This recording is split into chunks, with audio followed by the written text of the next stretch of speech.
Number 17.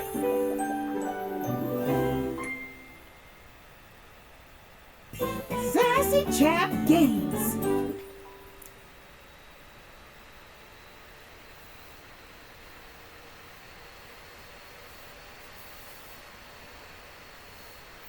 That's everything.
I can tell you've been working your way towards becoming friends with everyone here.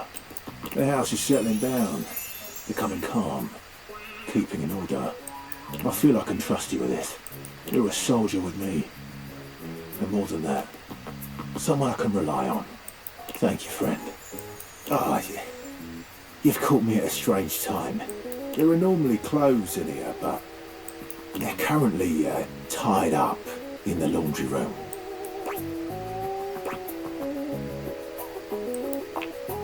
I can tell.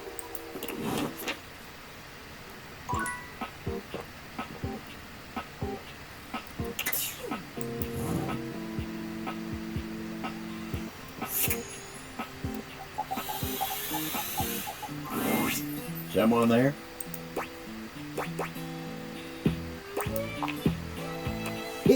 Wasn't expecting to see you here.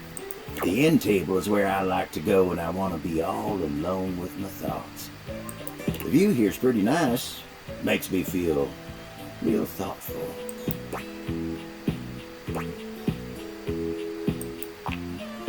What? Tarnation, no! I was just saying, you know, the view, the expansive blanket, the windows, makes you appreciate nature's majesty. Came at the best time for a talk. Much as I like to be in here to think, sometimes it's tough. Betty is sweet as pie, but sometimes the table's got to think on his own. But Betty's company's a darn sight better for thinking than those dang Hanks. There's so god dang many of them, and they're always jumping, crashing around in that closet like 5 bulls on a trampoline. It's just too dang much. And then you got Benoit. Abel looks like he'd rather talk about anything else. He lowers his voice like he's speaking of something truly scandalous. Well, that one never stops talking about SEX. Asking me if anyone's polishing my surfaces lately. They're telling me stories about their conquests. I'm an old-fashioned kind of table, dang it. That kind of talk's supposed to be private.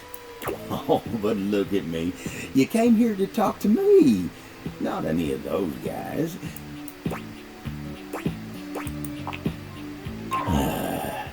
Let me get back to work.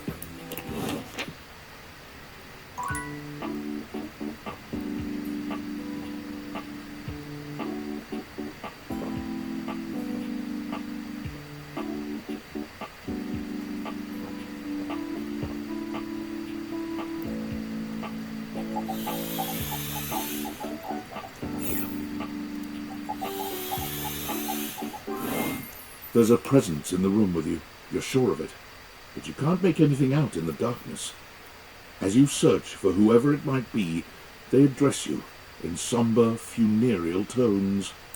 As the light fades and dusk draws, all hope becomes despair. Do you wish to proceed? Is that so? Let regret not fill your heart then. Hark!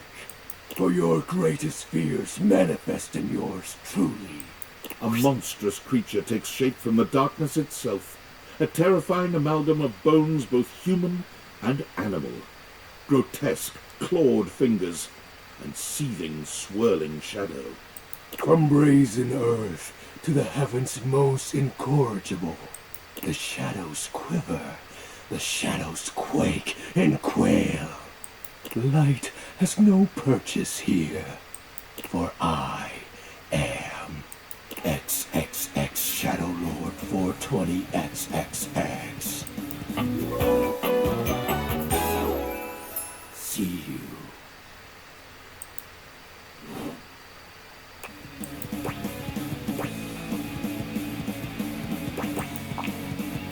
Of course, I am darkness incarnate. From now on, you are my penumbra. Do you? I am the Umbra, the darkest core. You are the penumbra. My companion acts in shade, like an outer shadow cast from an eclipse.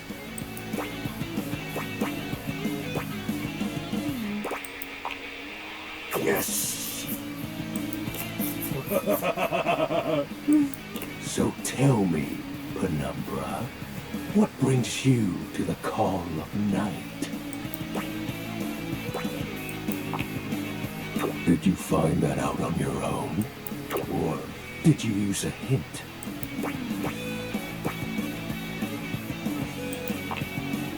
Observant. I enjoy those who observe. You appear to be romancing the objects in your domicile. I see. You are embarked on a most interesting quest. However, it is quite trivial compared to mine. As you can tell, I am dreadfully powerful. However, my true potential has yet to be unleashed. Bask in the shadows and remember that sinking feeling you get when you turn off the light as you return to your bedroom. Then this eerie primal instinct to hasten yourself kicks in while your heart begins to rumble with fear. That, my friend, is but a lick of what true darkness can do.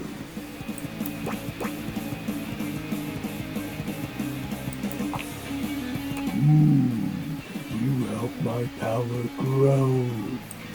But with that said, I'm afraid to say my power is waning.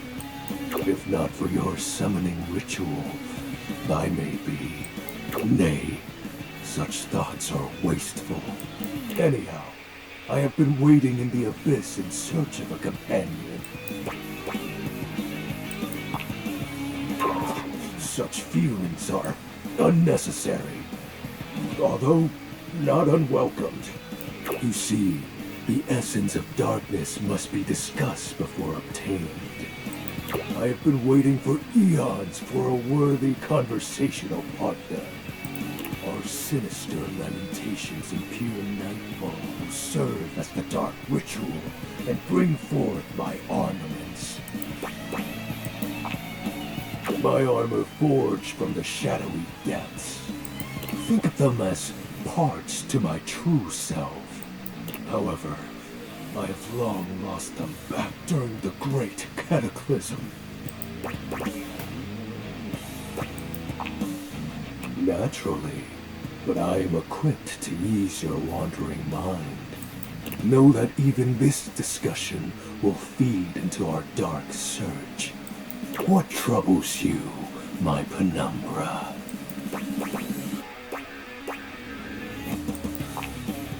I'll have you know that these aren't just any normal ravens. They have no physical form. My armor is of a corporeal shade. But after I obtain just a single piece of it, the pressure of my dark aura will rise exponentially. As I said, by having conversations, reinitiate the ritual. Join me in darkness, and my power shall inevitably return. I descend into the Banta black pools and re-emerge as my true, awesome form. I sense your curiosity. Stay close, Penumbra, and you shall someday see. What troubles you, my Penumbra?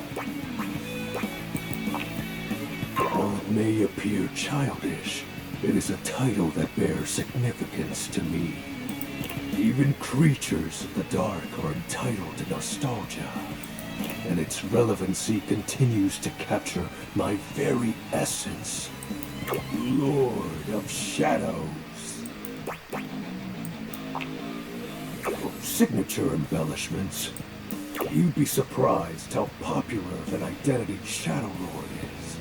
You can't just have anybody proclaim they are the true Lord of Shadows, which is why I leave my mark as such. What troubles you, my Penumbra? The tragedy that befell my comrades. Before, it was a peaceful time. My fellow denizens of the dark and I conversed in the shadows. Then, suddenly, a great power beyond any of ours divided us. I have not seen my allies since, and at the same time, my armament was lost.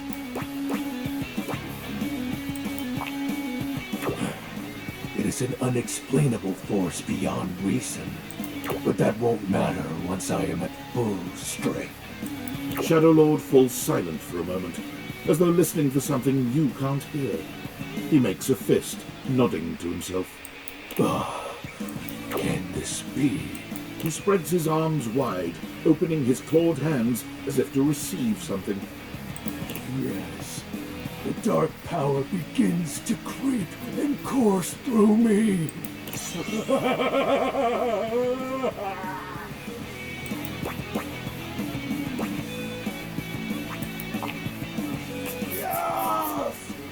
I knew I had a good feeling about you, Penumbra. A piece of my armament has returned. My soul quivers with might.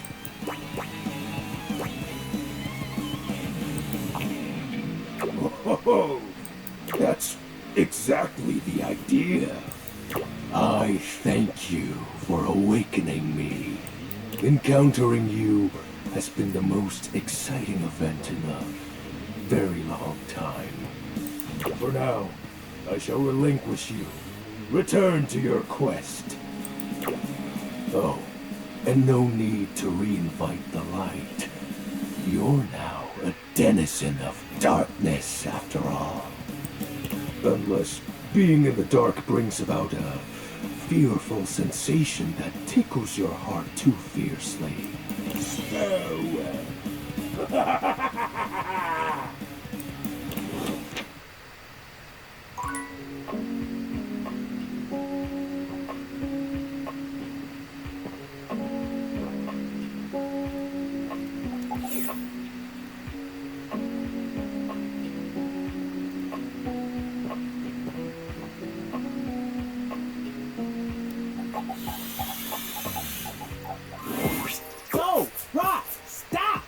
Rod is in the middle of a very loud, very off-key song.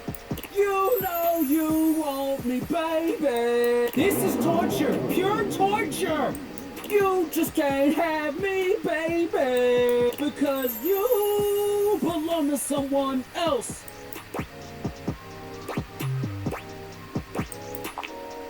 Nah, don't encourage him.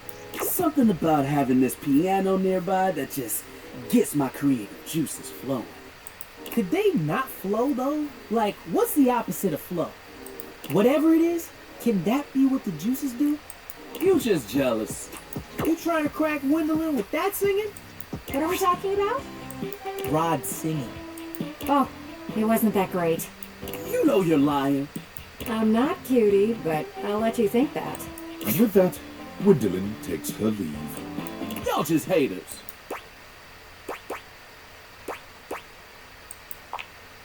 That's code for you can't sing. One of those talents could be songwriting. Did you make up the lyrics you were singing? Yeah, it was a Rod original. Then that's a no for me, dog. I've never seen you try to write a song. That's because I know my lane. Know thyself and all that stuff. No matter what anyone says, I'ma sing. Oh my goodness.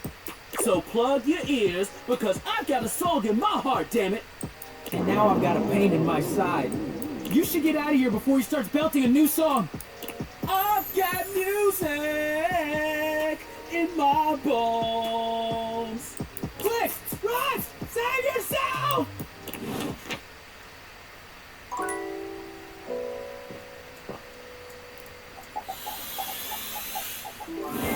Gwendolyn is looking out the window, one hand resting lightly on the curtains.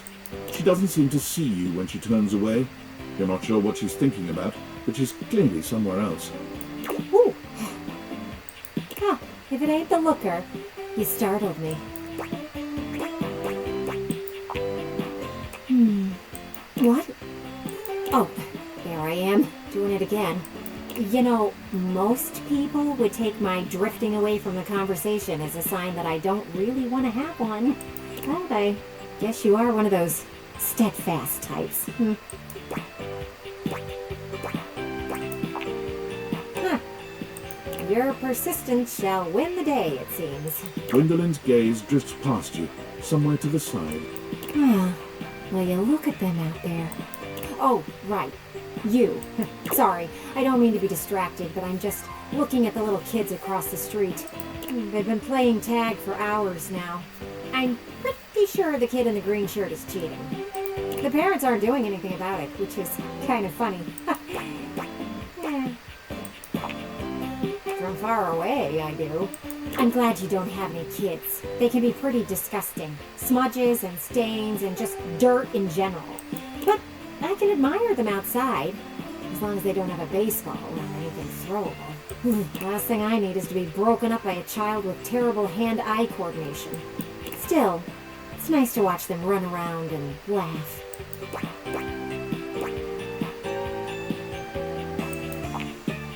Sure, you got the hiding part down pretty well. Aha! Green shirt finally got caught cheating. I'll see you around. I want to see what happens.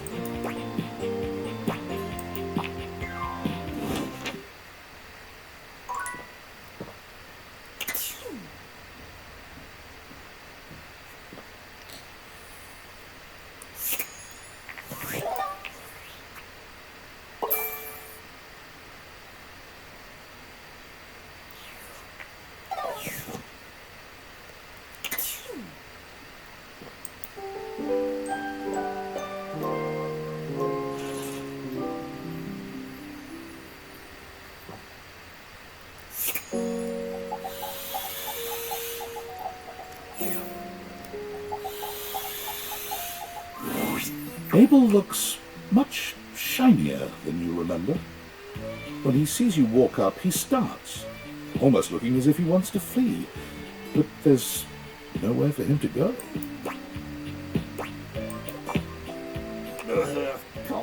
Darn it. Why have you come to see me now? Oh, you should have seen him. He was an absolute animal last night.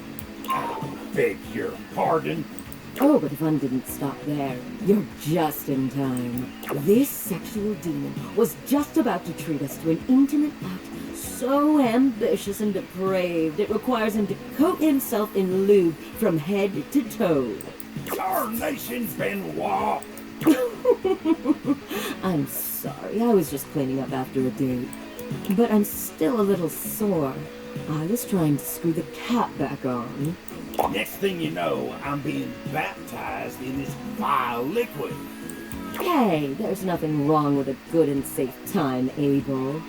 Besides, it's water soluble. You just need a good shower. If bubblegum's not your thing, I've got grape, strawberry, unscented. This was just an unfortunate and sexy accident. Ain't nothing arousing about it. Isn't he adorable when he's all wet and distressed?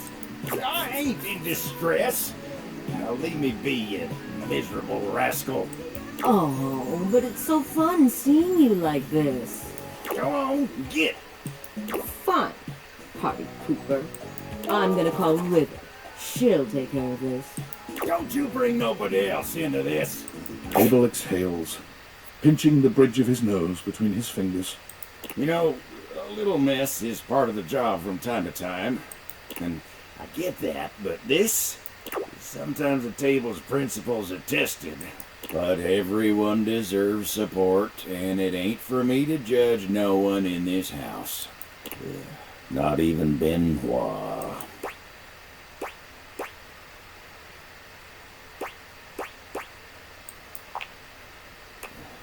Sure ain't. I guess I have a hard time seeing someone flit about as free as a bird like that. It ain't something I can relate to. Ain't no worries in that battery-powered head of theirs, no matter how modern and casual they keep things. It ain't really something an old-fashioned table like me can understand. Then something like this happens and they ain't bothered about nothing, even when they did cause trouble for somebody else. It just ain't nothing I can understand. Well, I ain't waiting around for no forced apologies. River enters without Benoit. They wisely seem to have realized they'd be better off letting her handle this on her own. She doesn't even speak to either of you. She just breezes in and out, soaking Abel in water instead of bubblegum lube. Oh, tarnation! You're welcome. Abel manages to look more miserable than he had before.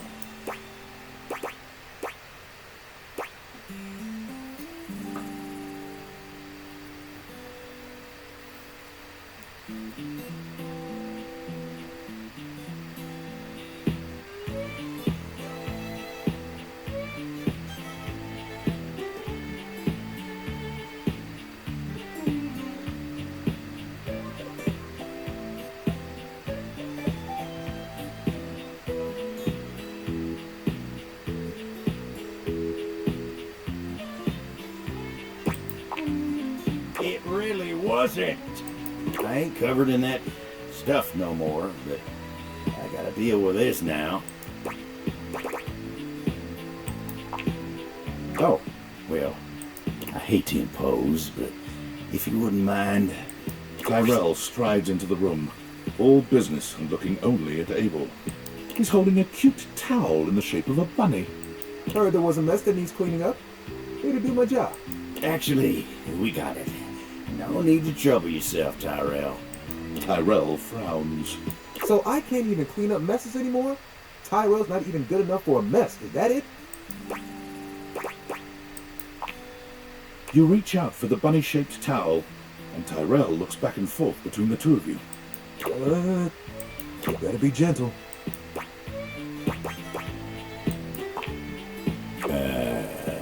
Under Tyrell's watching eye, you gently and carefully mop the water from Abel's body. Abel seems intensely embarrassed, but he holds still and endures this cleanup without complaint. If not for Tyrell's presence here, this moment would feel spectacularly intimate. But as it is, you feel his gaze upon the two of you, motivating you to get through it faster. When you finish, Tyrell takes the wet towel from you, cradling it in his arms as he walks out the door, speaking soothingly to it in a quiet voice. Well, that was something. I thought I was about to smell like bubble gum for the rest of the month. He shudders. Ain't even gonna think about what else might have happened if I never got that stuff off of me. Exactly. I don't want to think about any of that. You really helped me out of a tight spot. And I ain't the kind of guy who likes to rely on others. I just don't like being in the spotlight, especially not for nothing like that.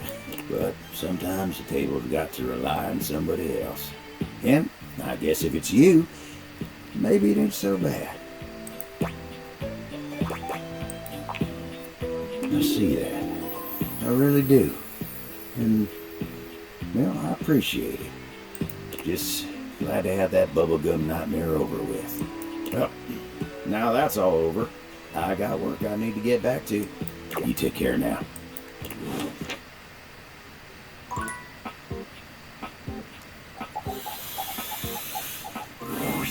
Dorian, for once, does not stand in your way. Perhaps even he knows there's no sense in blocking bathroom access. The first floor bathroom. One of the more relaxing places, if I do say so myself. Spot on. In here resides Barry Styles, your beauty supplies, and Mia, the mirror, and Rebel, the rubber ducky. What can I do for you?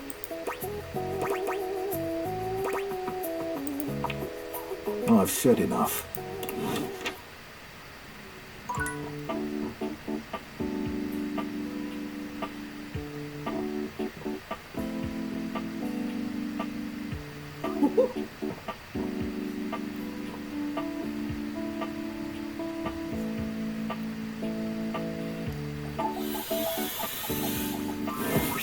Oh, you're trying to hang out right now? Of course they are. We're the coolest duo in this house. There ain't much happening over here, though. But check another window or something. Something has to be popping off somewhere else, you know, besides Rod's mouth. Ha ha ha ha. We'll see you at the new spot.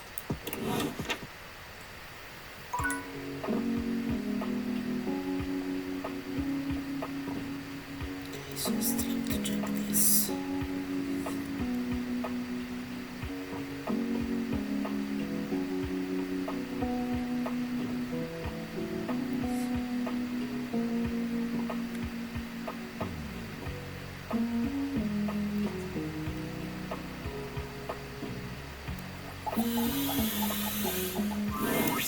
The last few times you've heard Friar Errol before you've seen him, but the friar is unusually quiet today as you approach.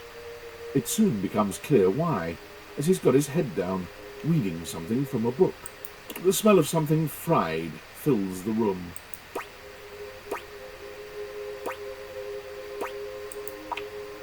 A treatise on air-fried chicken. It is riveting.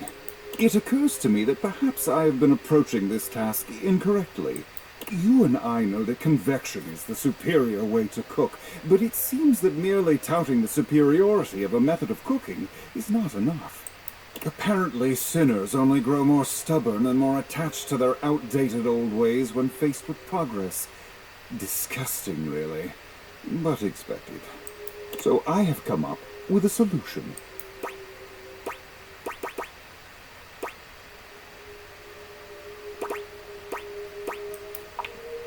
Indeed I am. I have decided to allow the food to speak for itself. I have procured potatoes from Food Fetch and prepared my own French fries. Not a drop of oil within. Isn't it? I should have started here. Friar Errol walks over to the counter, returning with a covered dish. He lifts the cover, revealing some very sad, very dry-looking potatoes. Behold, air-fried French fries. Not a drop of oil has touched them. Beautiful, aren't they?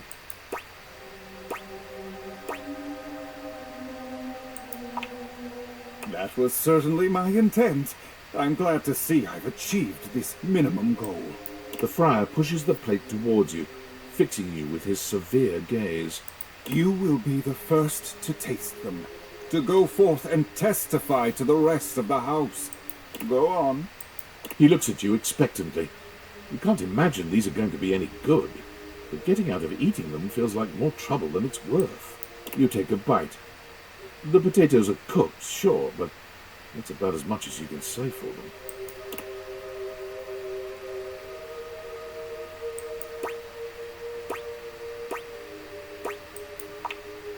Excellent. Just as I thought. The friar covers the bowl again, pushing them off to the side. I will be taking these to the house with me, offering them to the lost souls I encounter, which, at last count, is everyone but you and I in this house.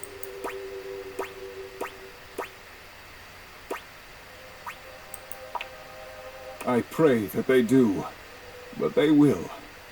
They must. When next we speak, I will have one last test of faith for you. Be sure to bring your appetite. But until then, may you walk in his currents. The friar returns to his readings, as serious and absorbed in them as ever.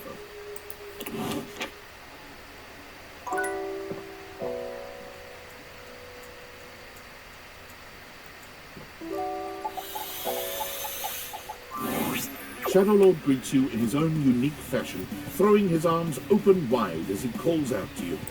The lights dim and the shadows reign supreme. The doors of the abyss open for yours truly. Ah, a dark day to you, my penumbra. Ooh, I have something I want to show you. Evidence of my power returning. During our previous exchange, you questioned if our discussion was monumental in any way. Now, observe closely. Come to me, servants of the night! Shadowlord stands stock still, arms spread wide with his head tilted up. He seems to be waiting for something. Ooh. Ah. Ooh. He starts, turning to look at something you can't make out. He points triumphantly. There! Do you feel them? You feel a tickle at your leg. What the fuck are those?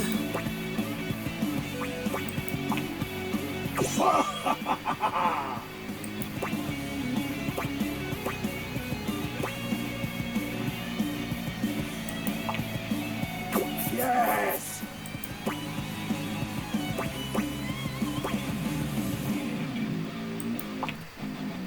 Witness my power! Witness my mercy! Begone, you pests! With a swipe of his clawed hand, Shadowlord scatters his insect minions away into nothingness. There! They shall not intrude your presence again.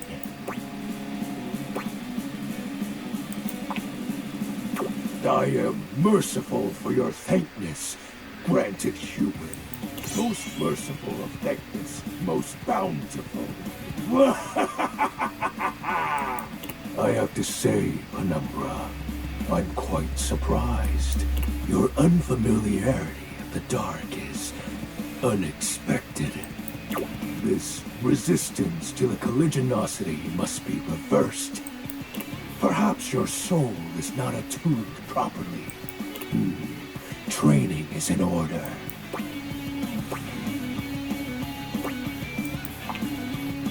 Yes. Conversation will keep darkness in our mind tempered and in our control.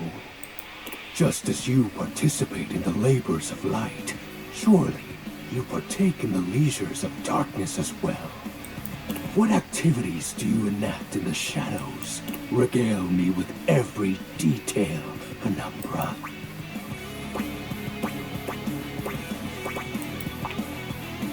What is that?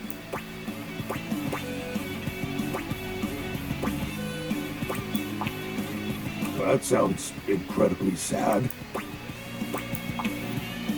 Why do you do this in the dark?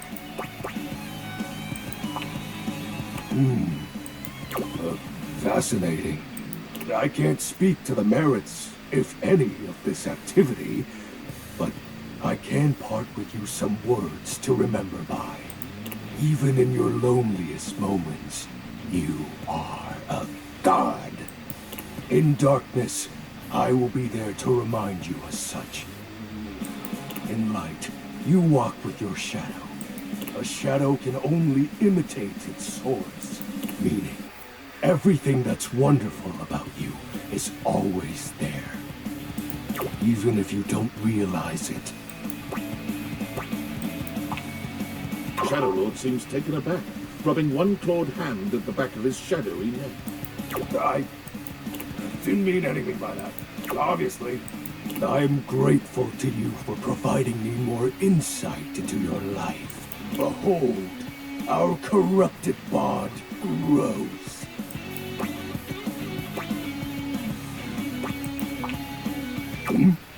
Something troubles you, Penumbra?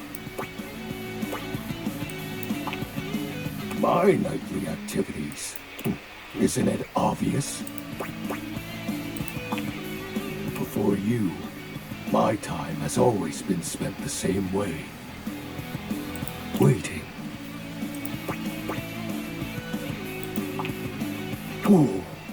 He exhales, his hands tightening into fist before throwing his arms open once more. You're beginning to grow used to this routine with him. I feel it. Another piece of my dark armament. It courses through my once dazed body, rejuvenating to the next stage. Oh.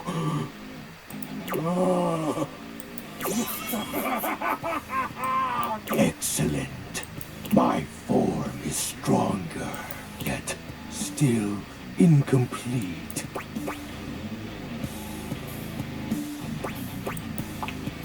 Until next time, Penumbra. Oh, and I do hope you have a pleasant rest. You'll need to conjure as much void aura as you can for our next ritual.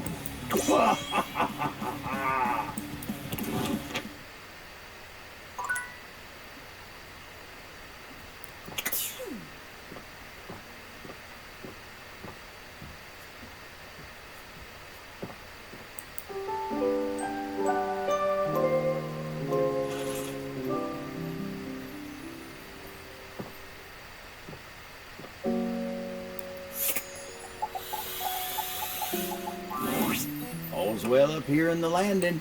Always a pleasure to see you coming up to get some rest. Not that I'm watching you sleep or nothing. I'm just a fan of rest.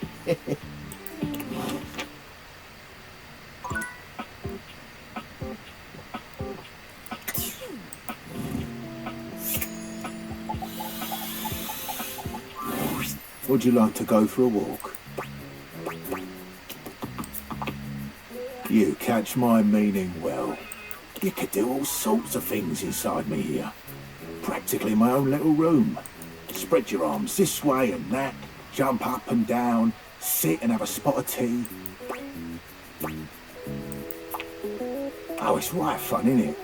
I've been thinking of upgrading this to a real room in the house. I don't have the proper permits. Also on my door. Goodbye.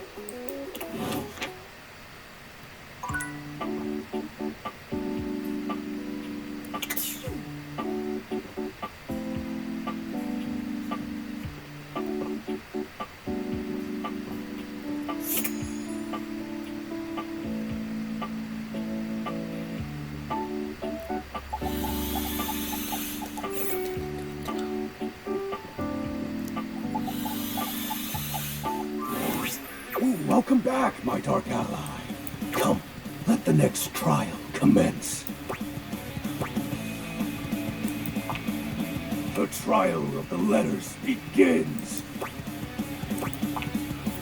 Back before the great cataclysm, my comrades and I would partake in spirit-shackling activities. Some have lasted several nights. Others, we simply gave up counting. Are you prepared to begin? Let the game of shadows begin! I present to you the following. He holds a sheet of notebook paper up to you. It contains a macabre illustration of a dead person and a few mysterious lines. Blank, blank, blank, blank, blank, blank. Is this Sanget? Yes! This is the Hanged Man. Now, choose your letter.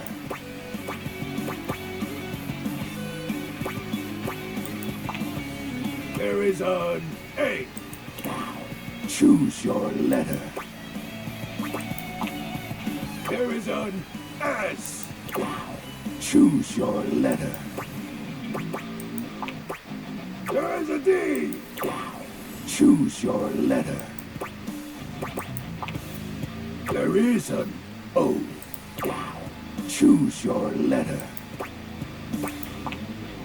There is a W.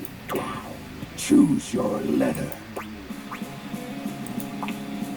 The answer is Shadow.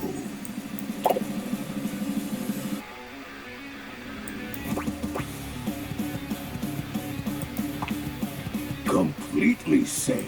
Your turn. Shadow Lord's skull doesn't really have much in the way of expression, but he seems a bit smug.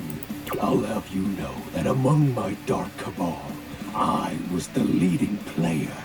Think to yourself, what is your mysterious text?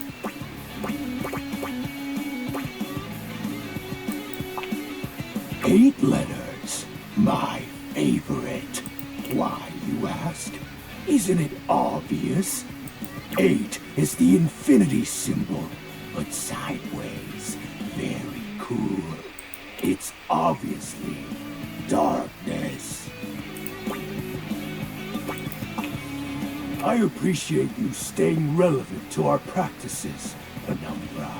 Ah, that was entertaining. It's been eons since I played the Hanged Man. Last time, I engaged in a mighty face-off with Lunar Knight that lasted until sunrise. Oh, it was legendary. An old comrade from before the Great Cataclysm. He was a former shade of mine, if you get what I mean. Our conversations gathered more shadows than any other Void Dweller. The Lord of Shadows and his loyal knight. Us two were perceived as an eternal pair. The Great Cataclysm.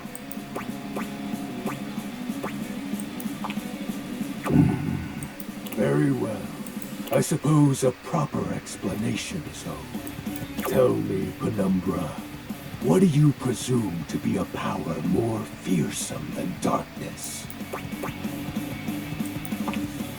We don't live in a world of whimsical tales and fantasy. Not anymore, at least. The overwhelming phantasmic force that realigned the unified lives of my comrades and I is time. There was no one moment or act that caused it. One night, I was with Lunar and my friends, joyfully conversing about whatever came to our minds. Time crept into our dark haven. Distance, a symptom. And then, many nights later, Lunar no longer wished to be by my side. Boredom came next. My friends took less and less interest in our nightly discussions. They too left, one by one. And then, I was alone. You may think it cruel of them for leaving without a proper goodbye, but I respected all of my friends' decisions, even Lunar's. I don't harbor any wrathful thoughts against any of them. I just think back to those days fondly and wonder why time had to come for us. We were happy. I was happy. Oh, shed not a tear for me, Penumbra. Time comes for us all in ways we don't expect.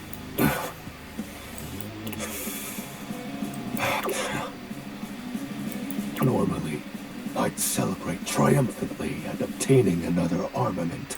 That'll be all for today, Penumbra. Thank you for listening to my tale.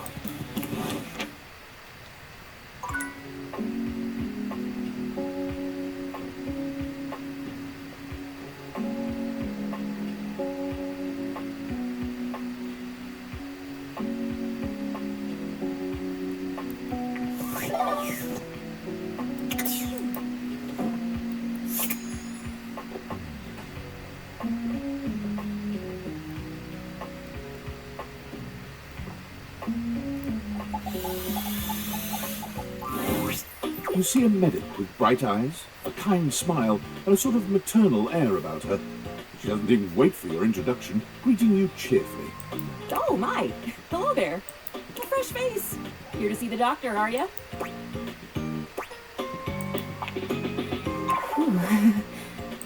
I might look like any old Jane, but I'll have you know that you are looking at a truly top-notch medical professional, and the only one around for miles.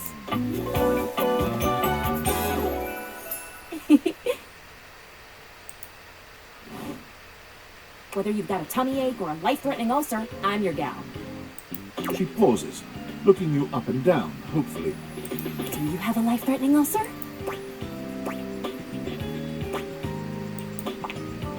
You've never seen anyone more disappointed to hear of your good health. Oh, heck.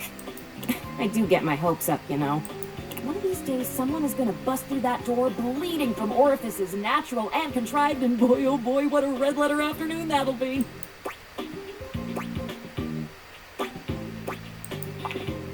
As do I. I understand they're quite painful. Then again, if you ever find that it is you, if by some misadventure or chance you find yourself in possession of said acidic incubus, I hope you know you can come to me. I would know exactly what to do. I would have a very good approximation of exactly what to do. Yes, basically. Anyway, what can I do for you today? If not an ulcer.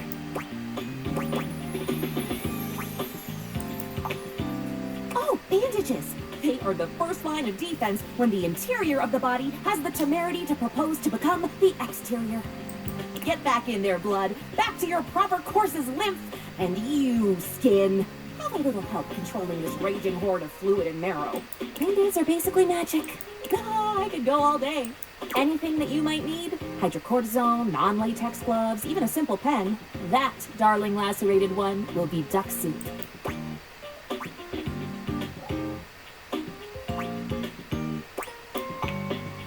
Sounds. Something is drawing my eye. My metasenses are tingling. Better let me take a look at that wound of yours. You sneaky little sufferer. Thought you could slide one by me under cover of a metacarpals, eh?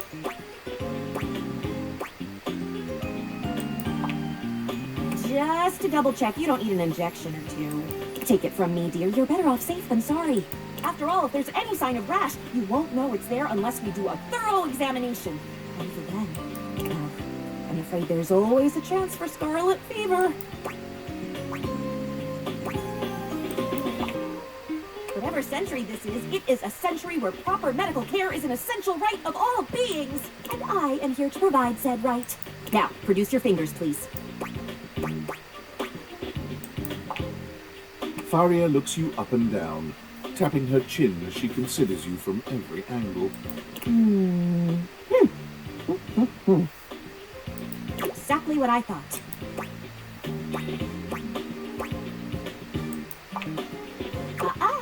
But it's not just any old splinter, dear. What you have is a deep, deep splinter. Plenty of tender flesh open to infection, just waiting for those little microbial monsters to set in. Do you know what that means? Yes, I did. I did give you the answer on that one, didn't I? Oopsie daisy. But can you think of a circumstance under which an infection would be a good thing? And how? And that's just the beginning.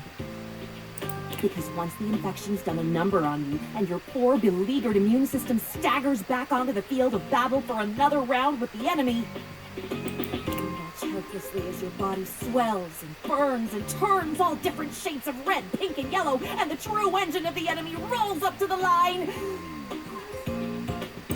Gangrene.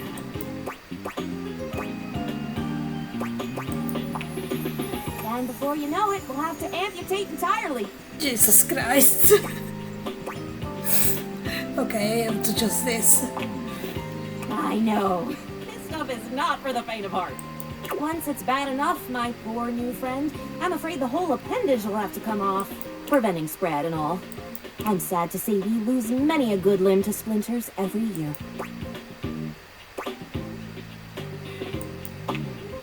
The world is dramatic. Drama isn't necessarily a bad thing, you know? Drama can be the spice of life, like cinnamon or penicillin. The bottom line is, you have got to stay vigilant. The world's a scary place, and your body is a fragile, fragile thing. One wrong move, and you can throw it into total and utter chaos. A veritable breeding ground for every Bomb, Dick, and Harry slate of diseases ready to eat you whole. You never know what the seemingly tiniest, laughable symptom can mean. For example, got a case of bad breath? Maybe you just ate a sandwich with too many onions. Or your breath stinks like a dead fish on a hot Sunday because you've managed to develop halitosis as a result of the toxic substances in your body not being filtered out properly because your liver is failing.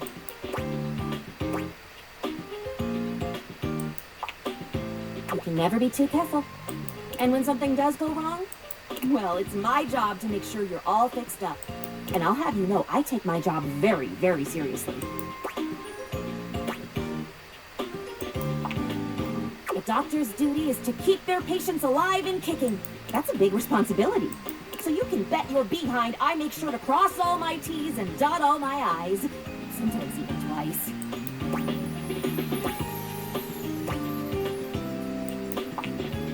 When there is no more sickness. Horse feathers. Feathers. Never mind. Anywho, it doesn't look like you've got any type of rash after all. Just that splinter looking awful uncomfortable there. Let's get that taken care of. And then, presto, you're all patched up. There you go. Good as new. And if you do develop any plague-like symptoms, well, that's what I'm here for.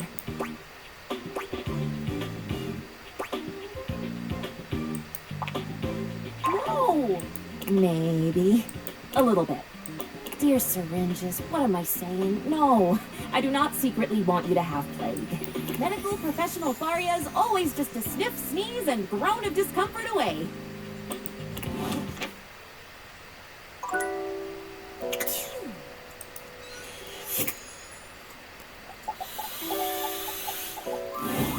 My singing's been going real good thanks to your support.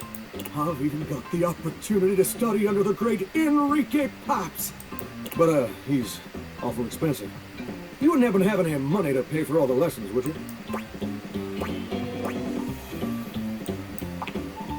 You did, and that was awful generous of you. And I wouldn't normally ask again, the darndest thing happened.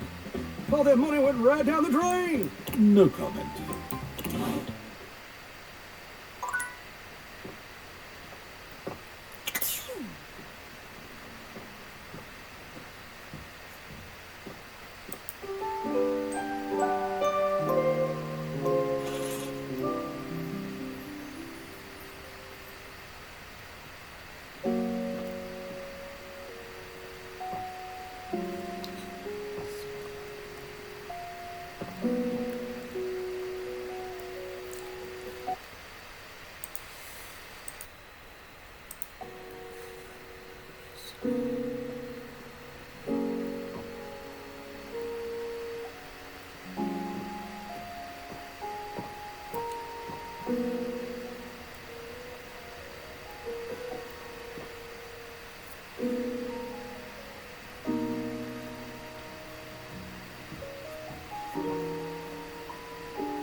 Hey there, you want to watch some TV?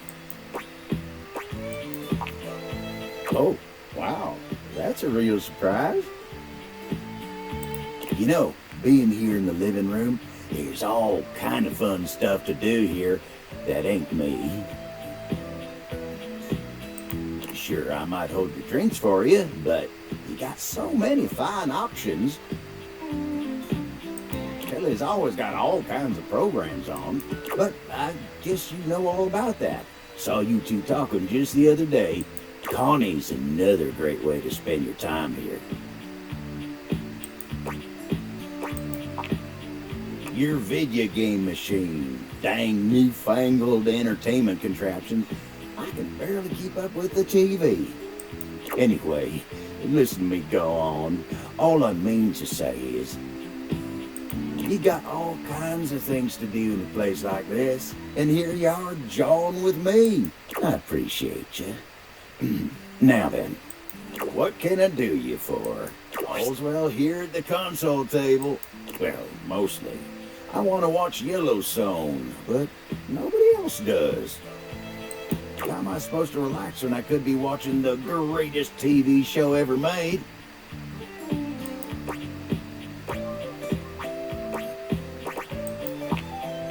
Listen to this. A hard-working pair of jeans has to balance life in the dresser, sharing a border with other pants and USB cables.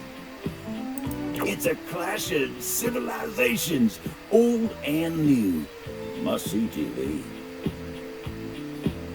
When you seem less than enthused, Abel's cheeks flush. Anyway, yeah, fine here. Just waiting for my turn on the TV.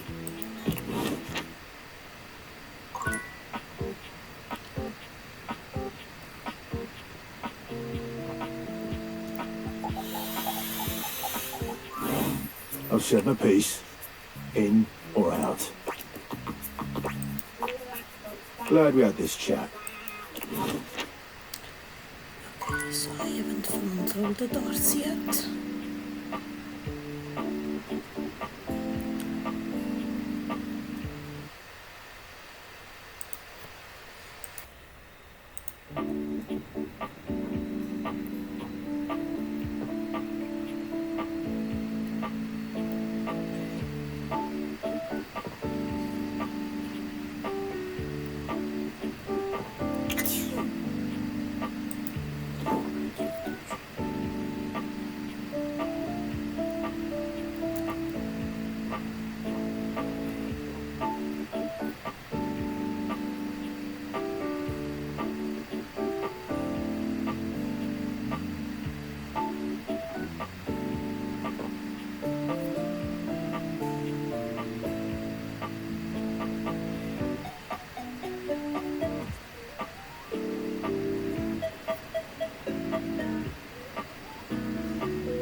You return.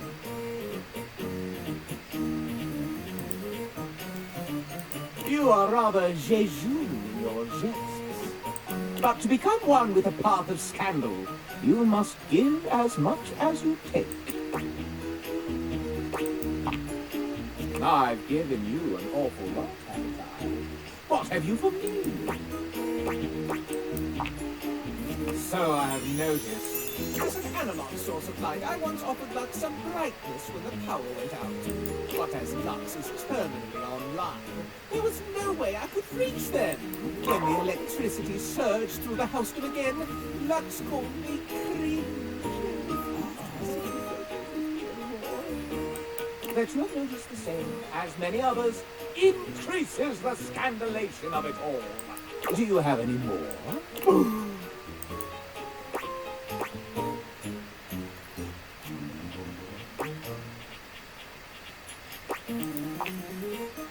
Let me go! And furnish some tasty morsels.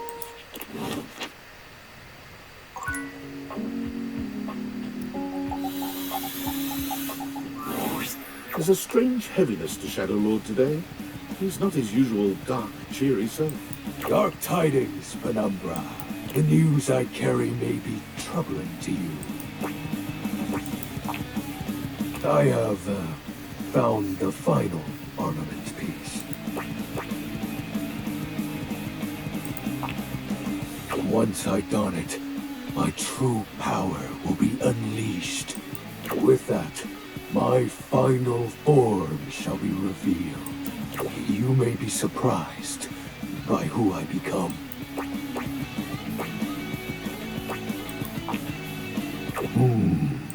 Shadow Lord bows his head, falling silent for a few moments before he begins his incantation. The die is cast. Let us begin.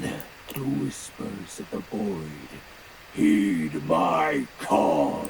Bend to my will and reforge my soul. Let darkness incarnate reign supreme once more! Shadowlord vanishes from your view with a flash of black smoke.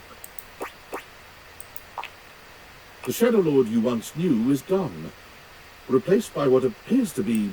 It is complete. What the actual fuck? Some nerd? As I suspected, you wouldn't recognize my form as it is now. It's me. It's me. XXX Shadowlord 420 XXX. But my real name is Skips. I thought you wouldn't take me seriously if I appeared to you like this. If you have any questions, ask. What do you want to know?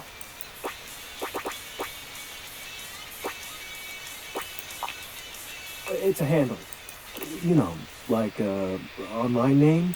My friends and I would chat with each other online using DIM. Oh, DOL Instant Messenger. Darkness Online. Are you too young to know what that is?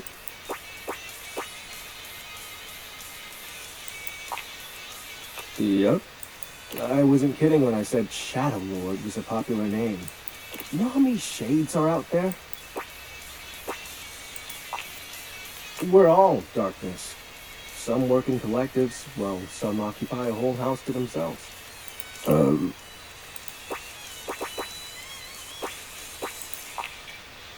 His name was Benji.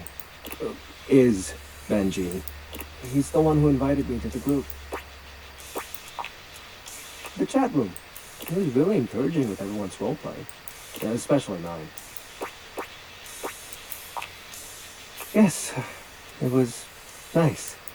There was an eclipse and we were able to join our forms. I hope wherever he is, he's happy.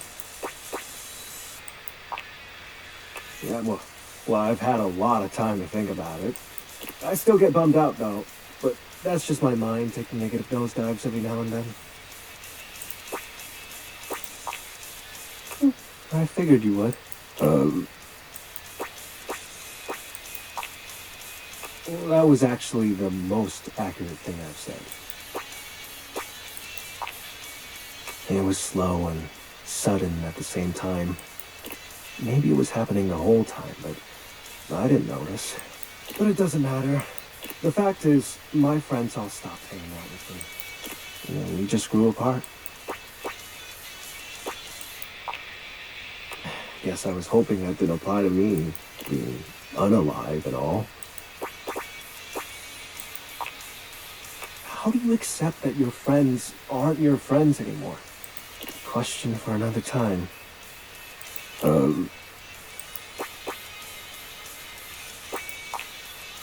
So, are you mad at me? Cool. You still want to hang out with me? Well, that makes me happy. We can do whatever. Chat, play hangman, chill. After all, we don't have to worry about time anymore. Because I'm going to turn you into a shadow. Now that I'm up to full power, I can reconfigure you. That way, we'll be together forever.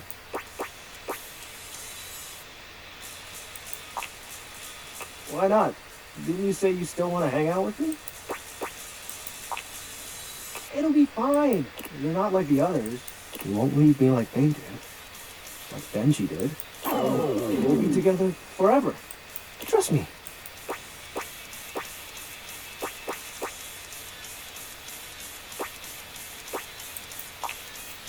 Oh, you chose correctly. Now, let the dark ritual commence. Just to see what happens. Skips holds his hand out to you. Penumbra, join hands with me. You take his hand as directed. It's hard to tell, but you could swear you see a blush spread across his cheeks. Ooh, excellent. Be untethered from the warmth of light, and submit thy soul to the chill of night. Be one with the darkness. Skip's grand incantation ends, but there's no puff of smoke or flash of light. You certainly don't feel any different.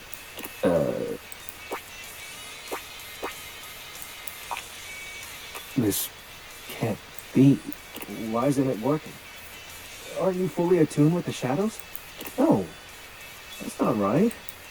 If you can't become a shadow, how can we truly be together? For you, it is. You have so many other friends to talk to. I only have you. Why do you have to go in the morning? Why can't you just stay and be with me?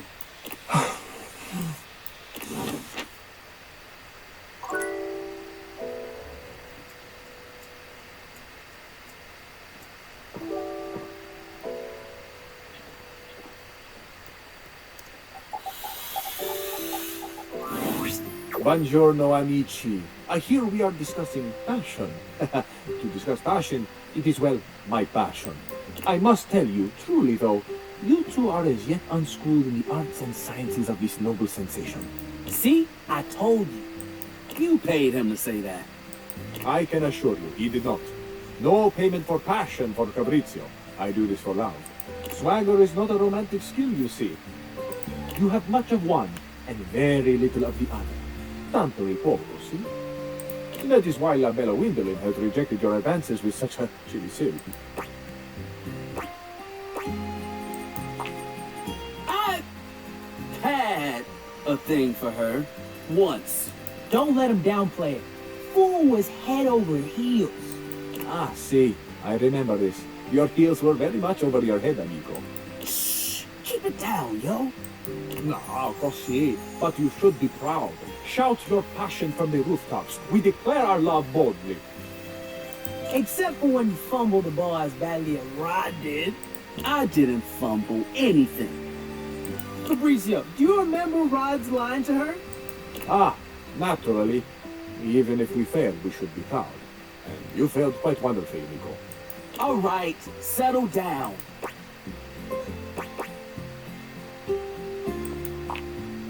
Ah, il tuo ottimismo. It is a joy to see your faith in your friends. Dude straight up said, I can see our future through you, Gwendolyn, and it looks as clear as can be. Lame! It wasn't that bad. Oh, see, it was bad. Again, nothing to be ashamed of. But see, where your fumble, is it? With orgoglio. See? It was awful, right?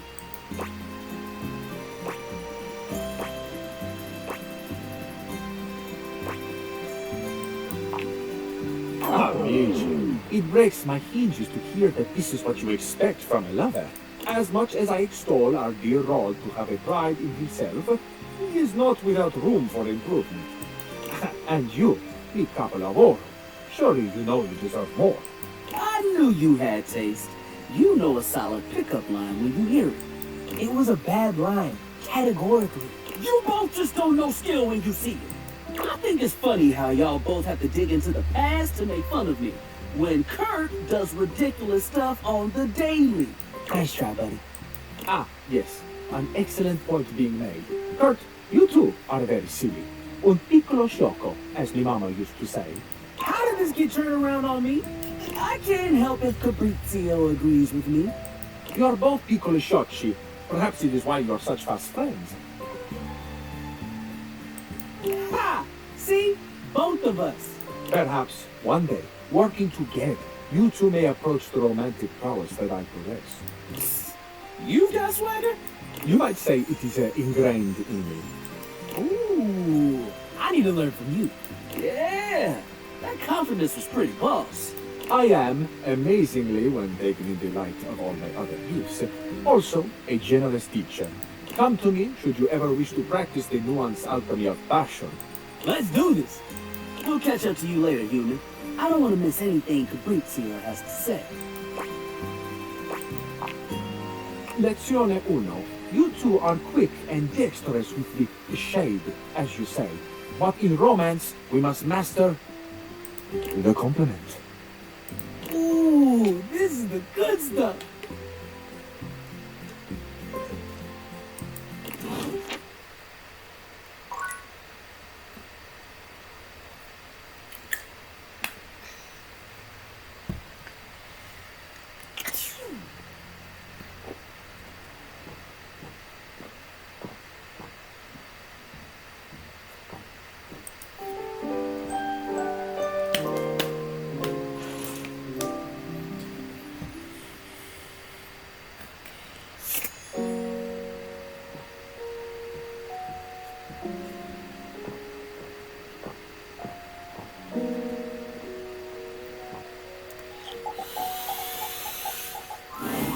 You've really put your foot in it now.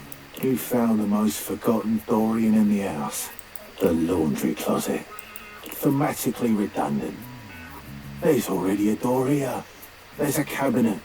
Was there really a need for a closet? I doubt it.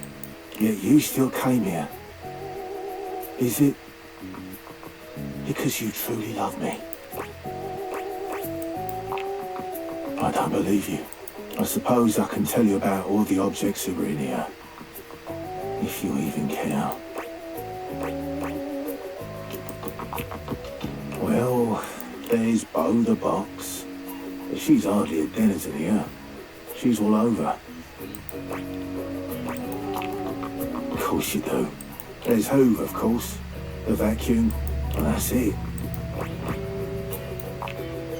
Not anymore. That's it. Nobody else. I'm done speaking of this dreadful place.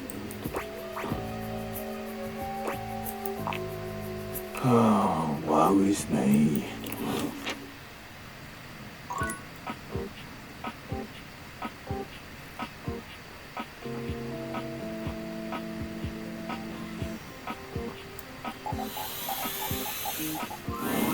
Real decent of you to come see me here. With a beauty like Rainey around. Well, hell, I wouldn't blame you for not even knowing I was here. I don't mind, though. Supporting Rainey while she makes her beautiful music is a real pleasure. Nicest record player, too. Always thanking me for holding her up and letting her do her thing. Nice to see a star like her be so humble. But you don't look like you're here for a song today, are you? What can I do you for? All's well here, amigo. Thought it'd be nice if I could get Rainey to play me a little country music. In the mood for a good tune? Nothing to complain about here otherwise.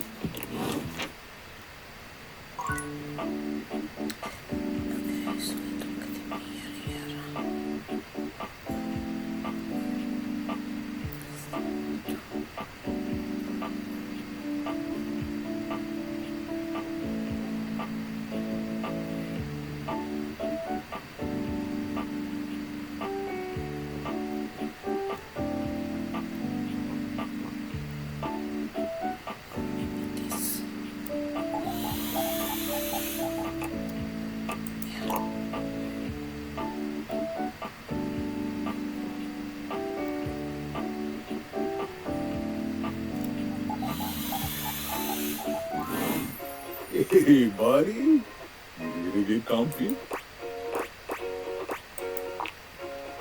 Right on, buddy. Koa smiles at you as you take your seat next to him. Once you're fully settled in, he closes his eyes, savoring the silence. Time seems to slow down in Koa's sweet presence. Talking just doesn't even seem like an option when the vibes are this good. Just as you find yourself beginning to grow sleepy, Koa speaks. You really know how to share a vibe, buddy. I got something for you. Yeah. When a couch gives you limb, it's like I'm giving you a piece of my own soul. It's really meaningful for a couch. To put it in a way you can understand, it's kind of like a human giving another human a lock of their own hair. I heard that's like real big in human culture.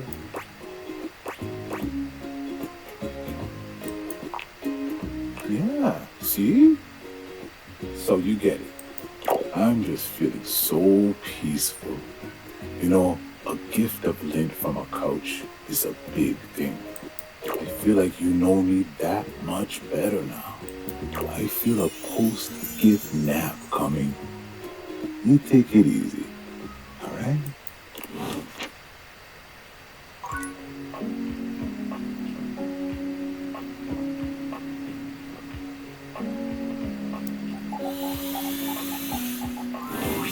Hey, look at me on the couch, dude. Like I was made to be here. Yo, your stunts these days?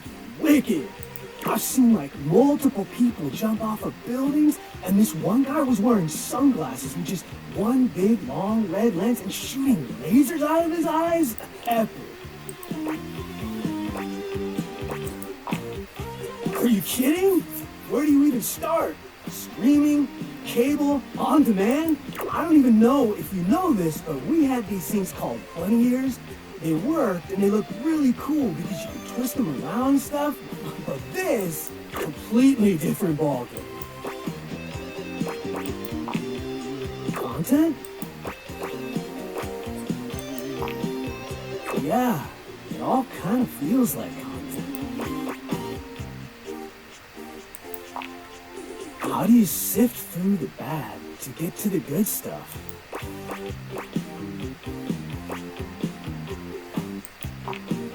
Huh. I guess that's why none of it really feels special. I'll go what now? Explain.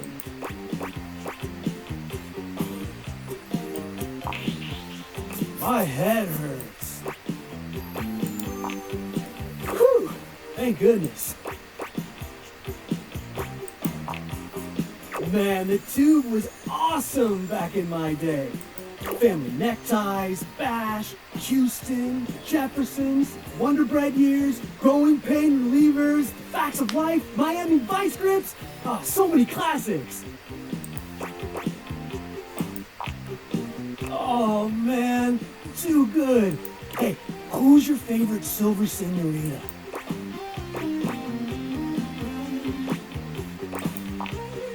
Oh, come on, everyone's got their gal. Oh man, that was our favorite show. My grandmother and me, she was a 1920s time capsule. It was syndicated. Came on right after afternoon cartoons. Sure, comedy was a little too old for me. I didn't get every joke. Grandma would laugh. And I would laugh. I think it really shaped my sense of humor. It was special.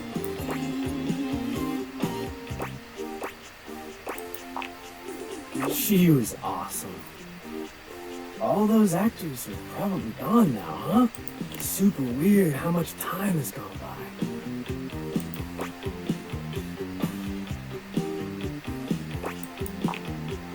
Oh wow.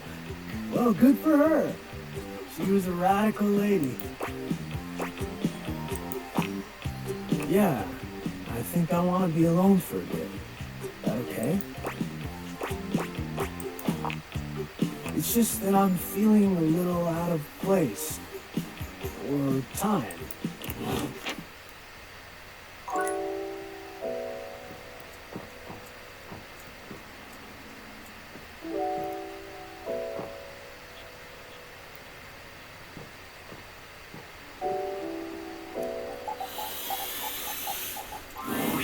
The kitchen smells like something fried again, but the smell is much stronger today, and familiar in a strange way. It smells like something deep-fried, but surely that can't be right. When you encounter Friar Errol, he looks almost manic. Something is off with him. The lights are off, save for one stark light from the candelabra. It has a monastic, intimidating effect. Just look at it. You can practically taste the oil. The friar is concentrating on a single mozzarella stick on the table in front of him. It looks quite fresh.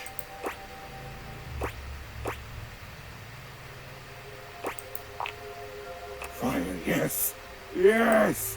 Don't you see? In order to destroy the Grease Devil, I must first set foot in hell. But what am I saying?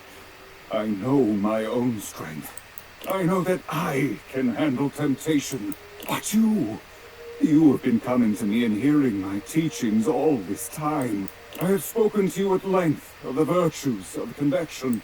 Show me here and now that you have taken my teachings on board, that you have pulled back from the brink of oily oblivion. Friar Errol suddenly lifts the mozzarella stick and brings it to your lips, a wild look in his eye. Now you will face true temptation. Resist! Friar Errol holds the mozzarella stick to your lips in a way that can only be described as threateningly erotic. He takes your chin in the other hand, his nostrils flaring and his breath coming faster now. Resist! It occurs to you that while you could just do what he's telling you to do, the tension in this moment is nigh unbearable. It might be interesting to see what happens if you do something to break that tension.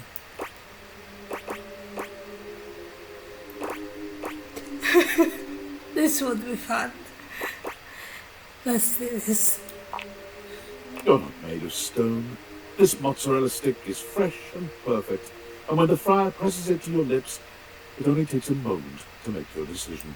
You open your mouth, moaning as the fried delight hits your tongue. It's perfect in every way, crispy and golden, hot and thick. Friar Errol seems horrified by your reaction, but when he tries to pull the mozzarella stick away from you, a long, thick string of cheese connects it to your lips. Refusing to break no matter how long and hard he pulls, he lets out a scream. Devilry! Wrap me in your heavenly warmth, O Father of Purity! His prayers have no impact on the never-ending cheese pull. In desperation, he tosses the mozzarella stick away from him. It finally snaps at some point, sending the mozzarella stick tumbling to the floor with a dull little thud. The friar backs away from you, watching in horror as the rest of the long string of cheese disappears into your mouth. Perhaps this was the wrong way to handle this. He points at you with a shaking hand.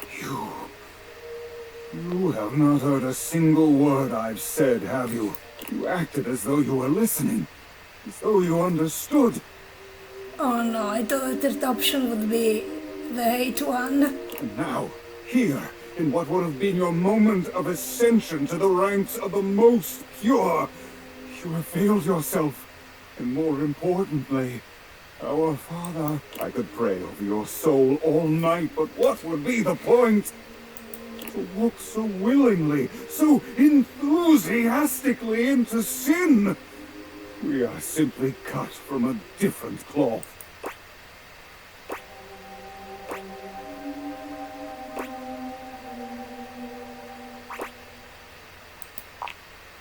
You were given a chance to prove yourself and you failed. Anything you do now will be hollow, empty.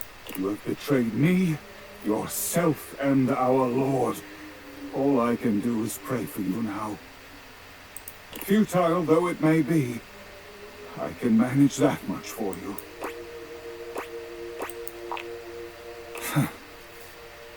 You can hear the friar's fervent prayers echoing through the house after you as you walk away.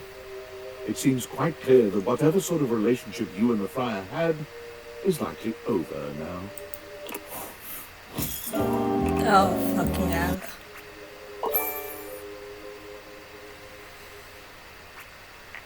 Forgive me, Father, for I have grinned.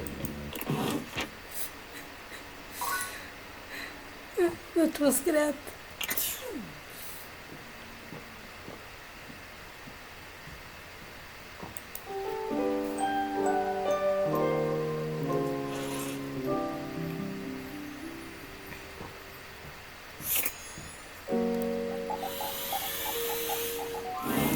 I've set my piece.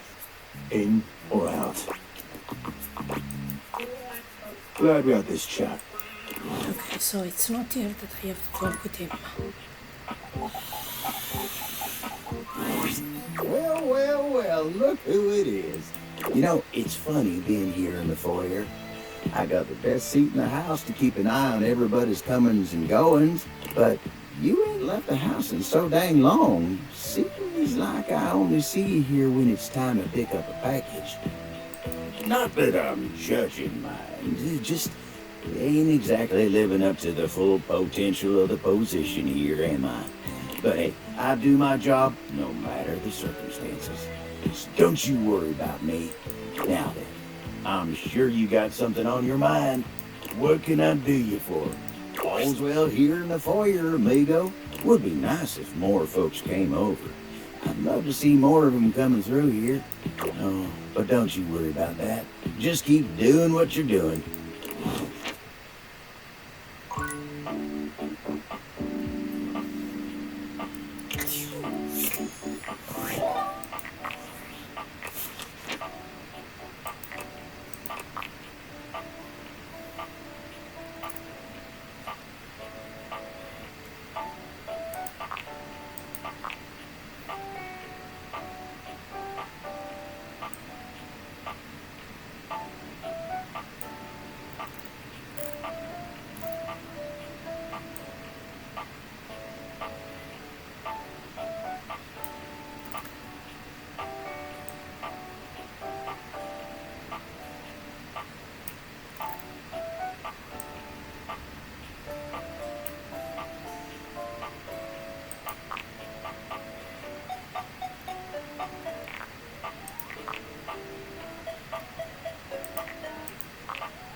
You wonder for a moment if your sink has overflowed, but that's not it at all. There's just a being made of water standing before you. She's ethereally beautiful, but there's something hard to pin down in her gaze. It almost feels like she's watching your every move, waiting to see what you'll do. Hi, honey. You looking to cook something? Wash your hands. Me? What could you possibly want with little old me? Please, just tell me if there's anything I can do for you. What do you need my name for, cutie? There's plenty of more exciting things we could talk about.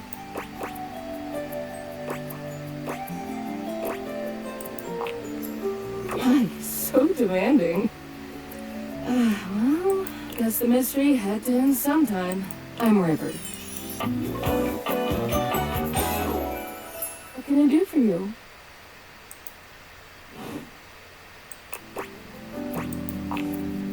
Just River. Like Cher. Cher. World famous pop star, known for her #1 hit, Belief. The one and only. You know, the best thing about Cher is she's always changing her look through the decades.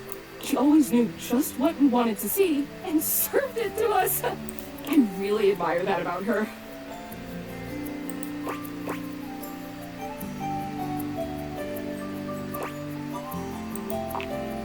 I change states all day, every day. I know that better than anyone. I just wish I knew which one was best for me. Is there a version of me you like best? Water, steam, ice, some form in between? Of course. Oh God. Don't tell me now. I'll just be thinking about it all the time. River wasn't exactly holding your gaze before, but she seems intensely uncomfortable now. She looks everywhere but at you. Look, I've been here way too long. If you don't need anything from me, I'm going to go. She is gone.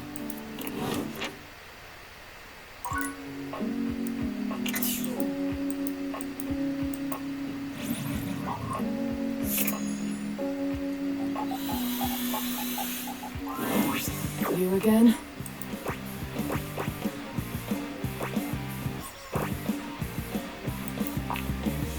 I got you there. Oh, hold on. So duck off, Johnny! You fucking overpriced rooster! I'll do shit to your plumbing that even Roto Booter won't be able to fix. You might finally hit that high D, you ducking douche nozzle! But will it be worth it? Bravo. Duck off! Be nice, Rebel!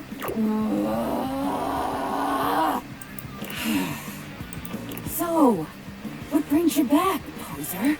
See? You're being nice. Ugh. I'm a duck. Quack. Riveting.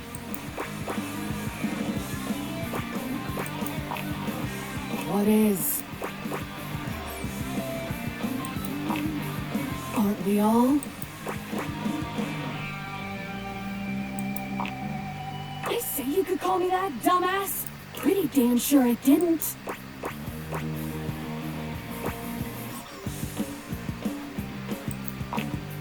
But you are all those things. And more, probably. I'm just being accurate. Fine. Call me Rebel. Or Daddy. Good girl. Whoa. And there it is. I'm getting bored with this dumbass convo. I usually spend about 20 seconds talking, and then whoever I'm talking to miraculously ends up dead or underneath my rubber ass.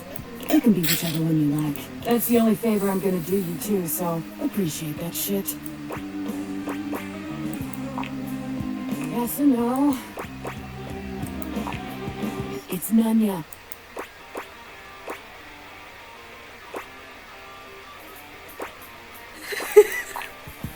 Nanya ducking business. I knew it. Names are worth choosing. And I don't have to tell you shit if I don't feel like it. In fact, I'm gonna get the duck out of this one-bill town. You wanna talk to me again? Too ducking bad, poser. Rebel's out. Rebel ain't coming back. Poof! Rebel's gone. Wait, what?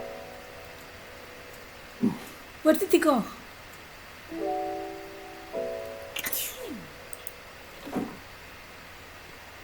What the fuck?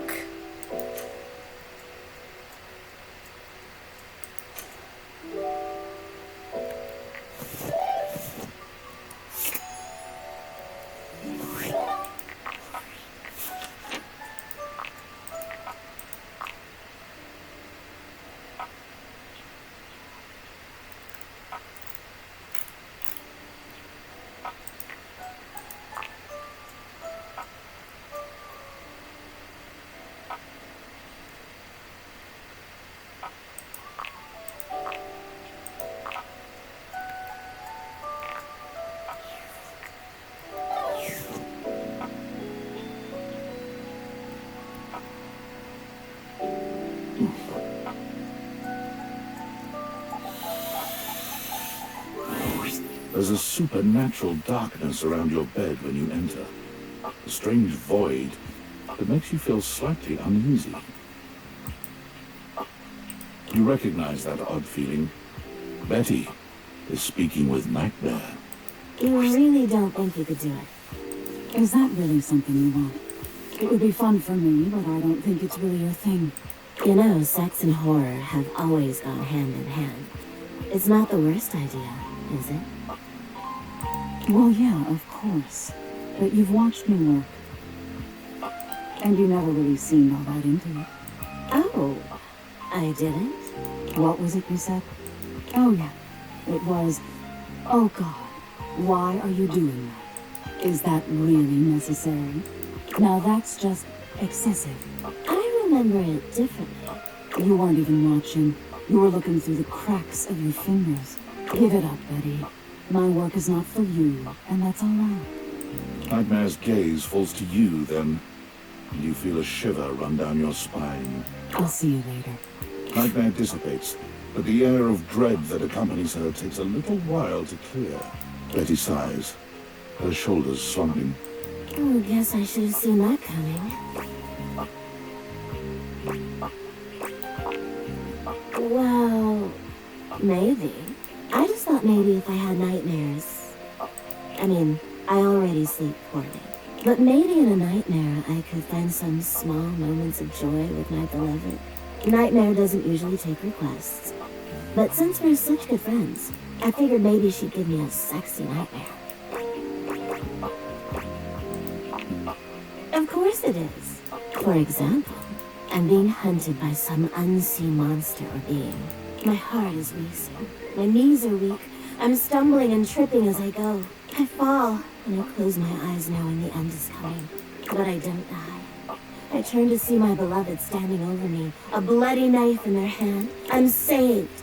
And I thank my rescuer in the only way I know how. A toe-curling kiss. But then, I'm on my back again.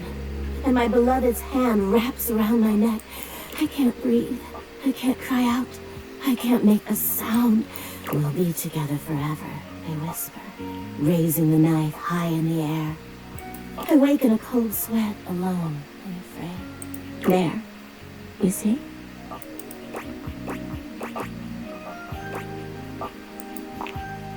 Right? That's a pretty tame example.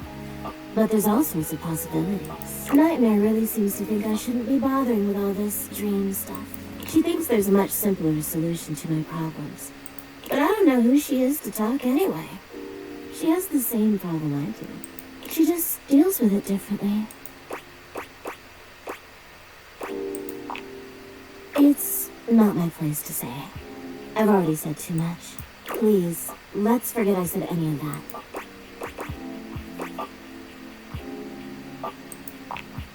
Thank you so much.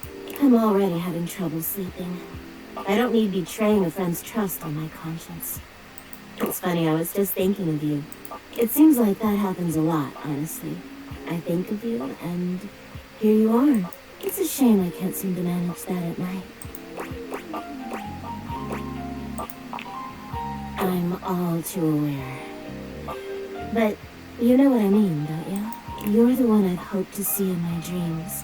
My beloved. The one who tortures me with your proximity.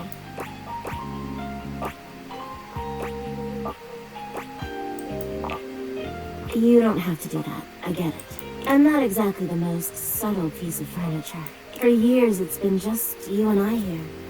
And I've had to watch you sleep with that angelic look on your face. When I was at the warehouse, I never had this problem. But the day I was delivered to you, you laid down. And I knew right away I was in trouble.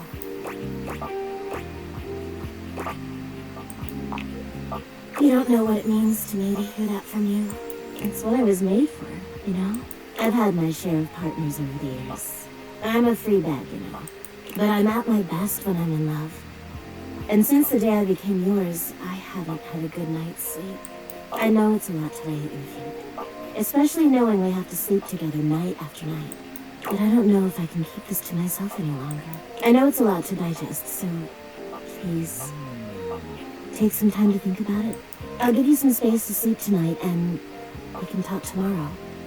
Alright? Thank you for considering it. Sleep well tonight.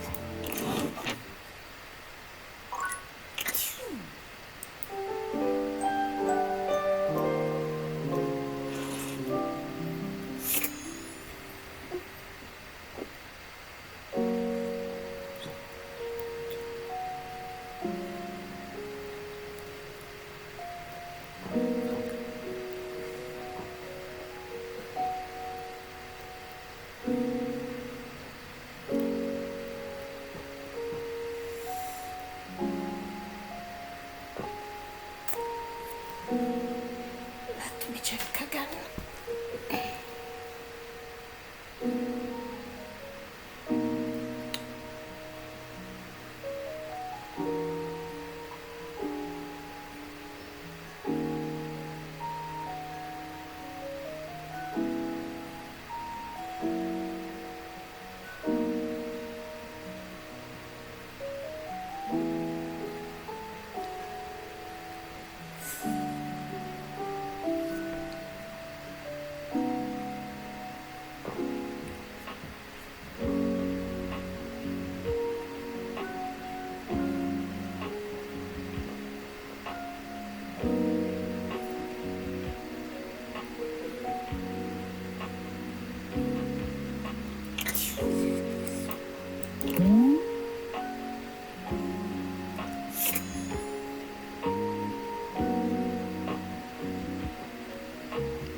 Abel is normally so even-keeled and sweet when you see him.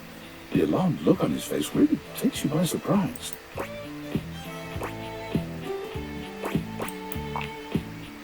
You should have seen him last night. He was hammered. I beg your pardon? Sorry. No, kidding. That was the rest of us. Abel was just here making sure everyone else was good, as per usual. Unfortunately, we kind of left a mess here last night, and I swear I was just coming to help him clean it up. But I kind of grabbed for this cup a little too fast. And I fell a little hard onto him. Next thing you know, I'm a-wobbling like a newborn fawn. I got most of the beer off of him, but his leg is just like that now. Ain't on my account, that's for dang sure. I ain't touched a drop of drink in years. And you still managed to get hosed anyway. Ain't got a problem or nothing. Just never liked the way it made me feel. When a table ain't got his mind right, he can't mind others, you know what I mean? Oh boy, don't get him started on all that. Every group needs a party dad, and that's Abel to a T. You're just in time, honestly. I could really use your help getting him fixed up. I don't need your help. Don't blow a gasket, Abel, or whatever you cowboy types say. Don't oversteer your steed, ladies. Beverly. All right. I'll just go get Tony. Oh, for the love of... Not him. Abel sighs, looking deeply frustrated. He leans against the floor with one hand, steadying himself. Oh, well, I hate to impose, but if you wouldn't mind...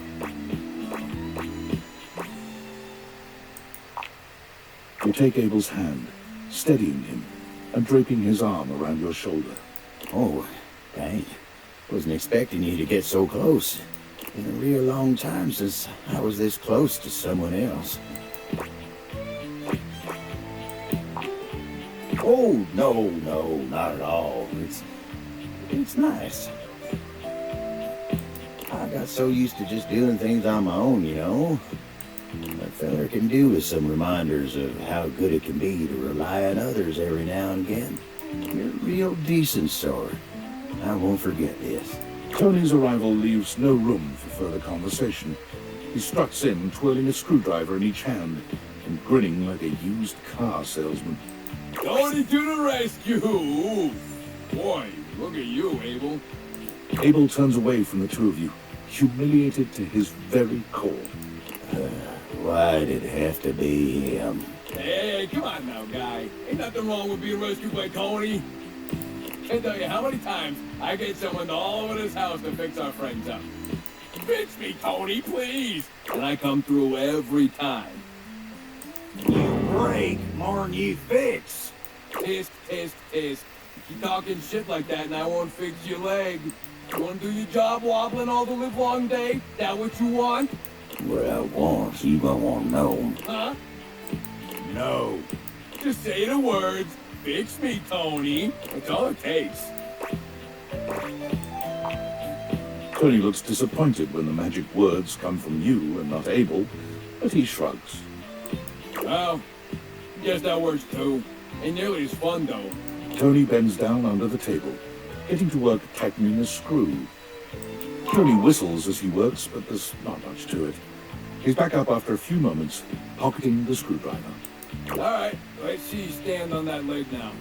Abel tests his weight on his leg, sighing with relief when he stands steady. Well, thanks, Tony. Good as new. Well, you're welcome. At least getting a thank you out of you ain't so hard. Abel's smile grows rigid. Sure ain't.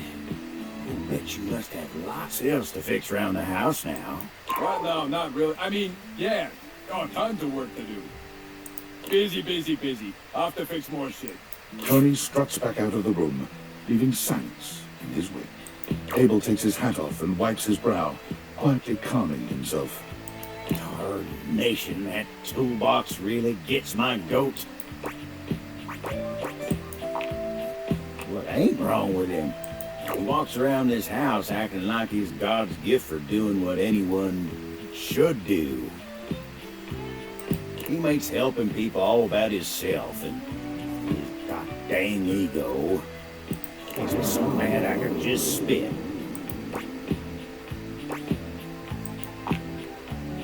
Dang. You're right. I ain't gonna waste no more of my time on that blabbermouth toolbox. Still, thank you for sticking with me in a low spot. I ain't glad to be seen like this, but it ain't so bad with you. You see, that's just the way it ought to be. Anywho, I've wasted enough of your time today. You go on now. Go on. Get. But before you go back to your overworld home, it appears that Rebel blocks your way. You? What are you doing? Couldn't get enough of me, huh? Thought I told you to get lost.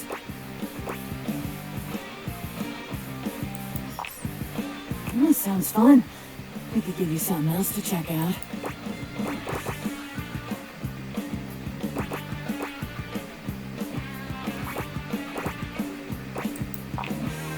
It's my ass.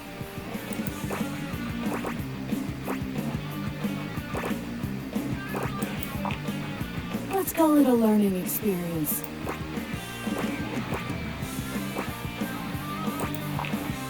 Try not to be such a ducking rube. I hope you've had as much of a blast as I have.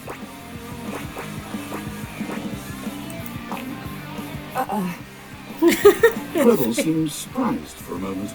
They look at you hard as if trying to decide if you're serious, before their eyes fall to their feet and they mumble a response. Sure. Whatever. Well, it's a good thing that unlike the other idiots in this house, I'm not just here to fawn over you and try to get you to love me. So you can take me as I am, or you can go right ahead and duck off. Rebel out.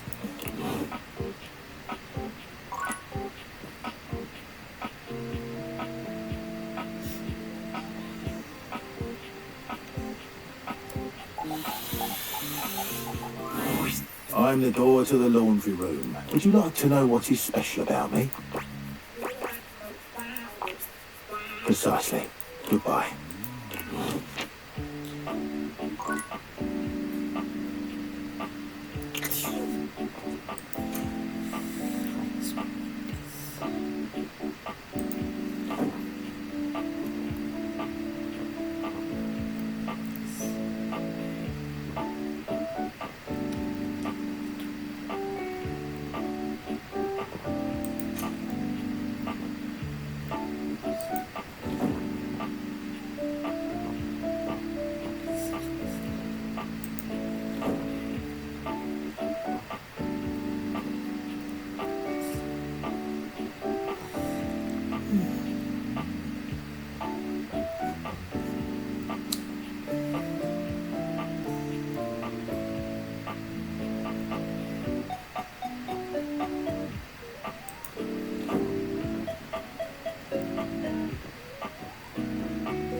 Holly greets you with a spirited wave, the bells and ornaments in her hair jingling with every energetic shake of her hand. You made it! Thanks for making the time.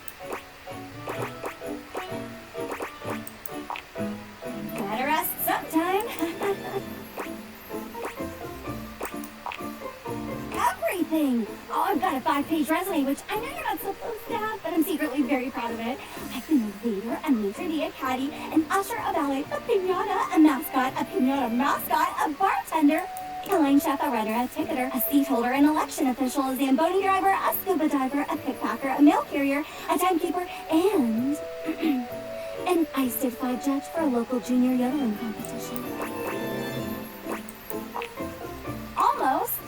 There's always something happening somewhere. Oh, the gig is the best kind of work for me personally. Always something new. I can't sit still for too long. It bores me to tears. I need 50 things to focus on, or absolutely none at all.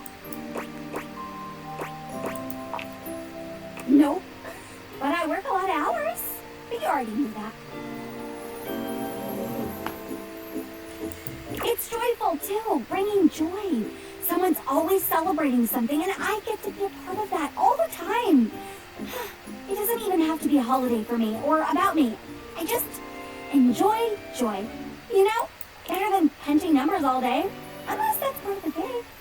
No offense to number punchers, just not for me. What about you? What do you do?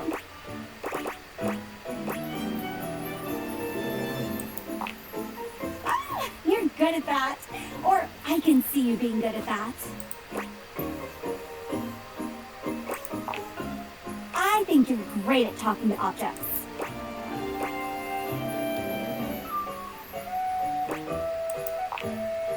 Depends on who you ask.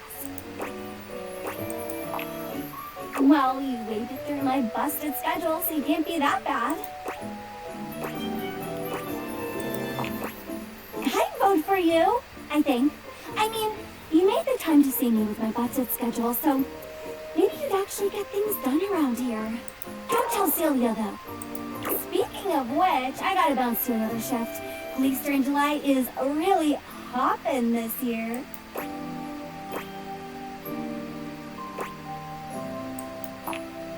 Don't be a hot cross bunny. Listen tight. Anyway, okay. Bye. Bye.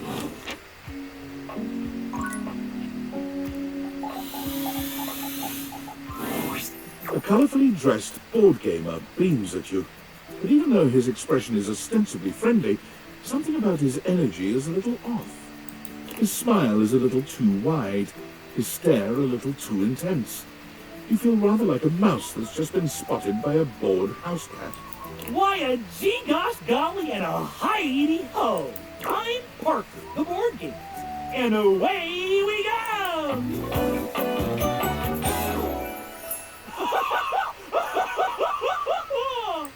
Oh my god, the laugh. Oh boy, I certainly am. I got all sorts of proclivities. Want to hear my favorite thing? Nope. You'd think, but then I'd be awful full of myself, wouldn't I? My favorite thing is rules. If you want any sort of relationship with me, good or bad, we have to go through the rules. Want to hear them as they pertain to me? As they pertain to my whole deal and how this is going to turn out? In order to achieve a relationship with me, you must play these board games through. If you beat me or unseat me, more chances for love will greet thee. At the end, I roll a die to achieve a status. This, in the end, will be our dating apparatus. Ultimately, yes, but your actions during each game can change the weight of the die. The more you win, the more chances to love me.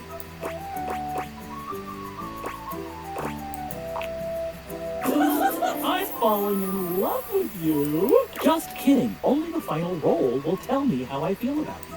Meet me here next time for our first game. Sandyland! Wowee!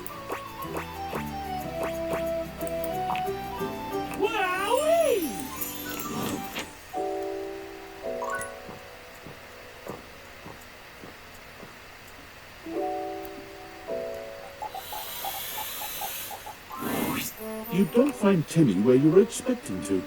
His usual spot seems to be empty. Just as you're preparing to leave, something zooms past you at a speed so fast your eyes can't fully register what you've seen. Whatever it was stops for a moment, turning to look at you with eyes that reflect the light in a way that's almost demonic. Hello, Master. There's something supernatural and eerie about him in this moment, like he's connected to something primal, something larger than himself.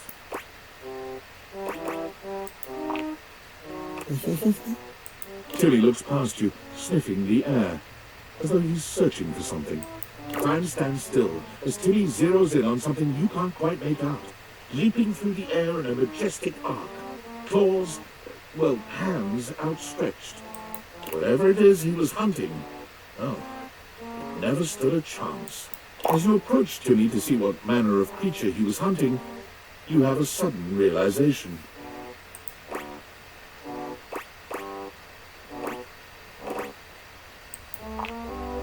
Timmy spilled its insides all over the floor. Yeah, Timmy rules this house. This yarn, Timmy's. Your couch, Timmy's. All the things on the shelf that fall when Timmy knocks them over, Timmy's.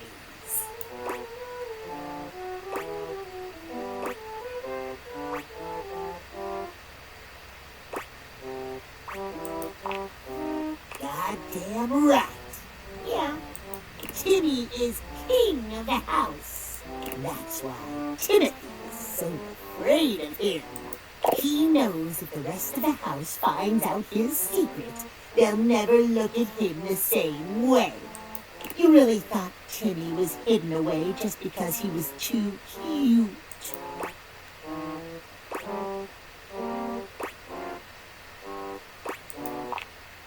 Timmy barks out a laugh, cold and bitterly amused.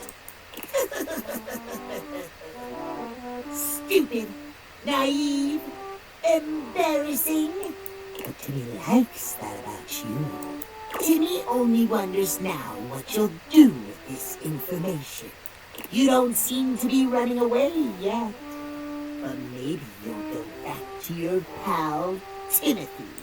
Maybe you're going to take his side to help him lock away Timmy for good.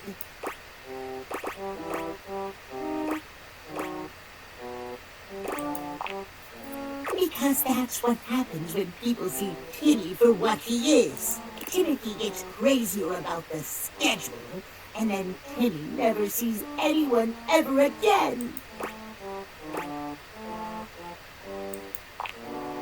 Timmy doesn't believe you, but if you want to prove it, come see Timmy before or after 3. If you never come back, Timmy will know. You're just like he is. Timmy runs away from you at the same breakneck speed he'd used upon his arrival. Not even sure what he's chasing now, but it doesn't matter.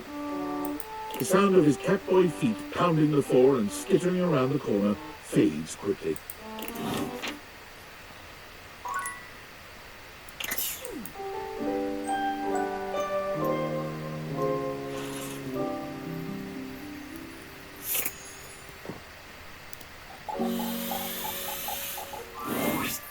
Oh, look who it is. Come closer, won't you? Come have a look at this. Timothy is in the middle of some sort of complex operation, taking a pocket watch apart. I wouldn't normally allow just anyone else here, you know. But you've shown yourself worthy of trust. The honor is all mine. Come and sit here by me if you would. Watch repair takes a great deal of care, patience, and trust. I cannot have just anyone around me when I work, but you. I feel a strange calmness in my soul when I think of you. Normally I am, well, I admit, perhaps a bit tightly wound. It is by necessity, after all, a failure to adhere to the schedule, to promote and uphold that most holy values, timeliness. It can be catastrophic for a number of reasons, but I know now. You saw for yourself just how costly it can be for me. But your steadfast smile, the way you have continuously accepted me for who I am, has changed something inside of me. I was so afraid to be seen as someone out of control, someone who was ruled by his basest instincts. I was afraid I'd lose everything I'd worked so hard to build for myself. But I realized that was silly now. The right person will understand I may not always be as perfect as I aim to be, whether or not I am that less than ideal version of myself. In the end, I remain Timothy. And what's more, Timothy holds the watch out to you, and the two of you watch its delicate components tick away the seconds. no longer does the beat of my heart synchronize with my pocket watches alone. It beats in time with another. He gently closes the watch face, setting it down away from him, and taking your hand in his. I never thought I could find someone who not only accepts every facet of me, but even understands them. Tell me you'll stay by my side through the hours, day or night.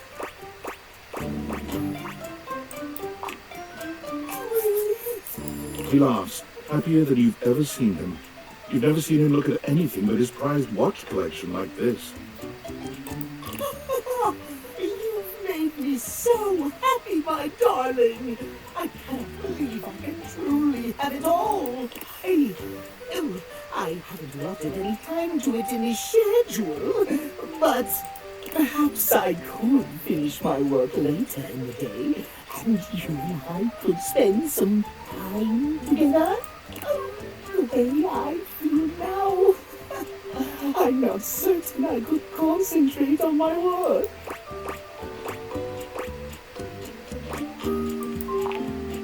Oh my! Well. Timothy gently gathers up his pocket watches, moving them somewhere safer for the moment. Then he's taking your hand in his, leading you somewhere more private. This is unprecedented for me. I never imagined a break from schedule could be so intoxicating. Yes. Timothy is a bit shy at first, but he takes to you quickly. For someone who is so regimented, he's surprisingly spontaneous. You're so wrapped up in each other, hours pass before you even realize it. This might have started awkwardly at first, but now, nothing feels more natural.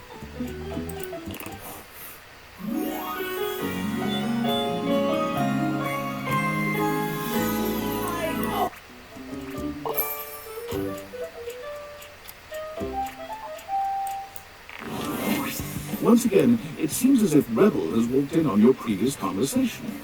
How they are able to do so is unclear. You again?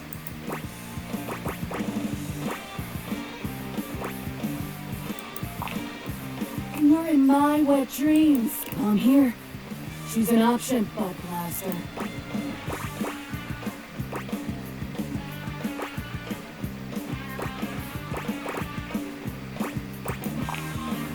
Oh, well that I can do.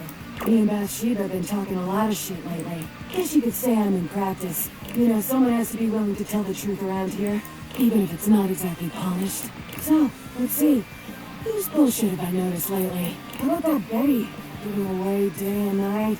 No one to cuddle after. I mean, I like to party. She's so girly. Like, aren't we all just trying to mash our bits together?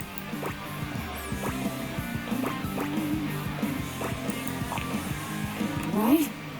Let's just duck it out and call it a day. You know what else I've noticed? Ever noticed how Amir can't seem to stop blowing smoke up your ass? I mean, I'm all for blowing actual smoke up someone's ass. These are big compliments. Oh shit. I'm glad I wasn't born Amir.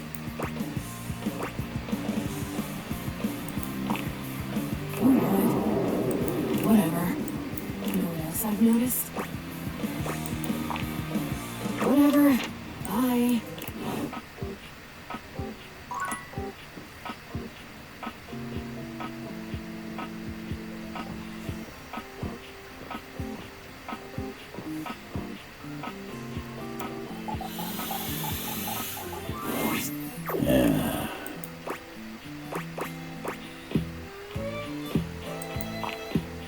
Oh, hey there. It's been great hanging out with you lately. But I just can't seem to quiet the storm inside of me. If you don't mind, I'd rather talk about anything or anyone else.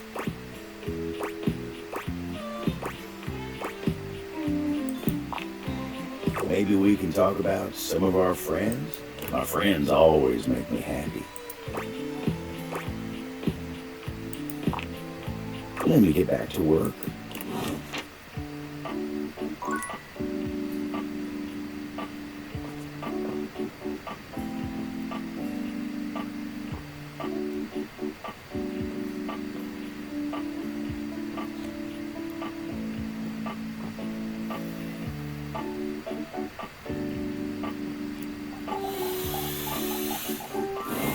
Dorian is as tall as ever, but there's something off with his energy today.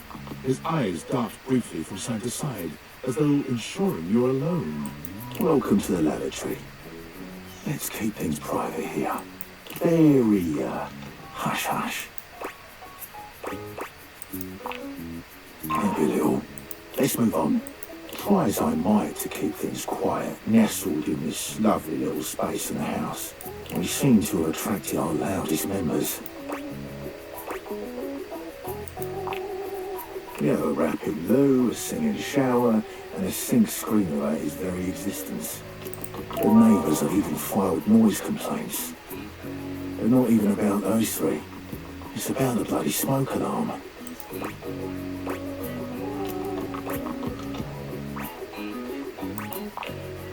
Pity.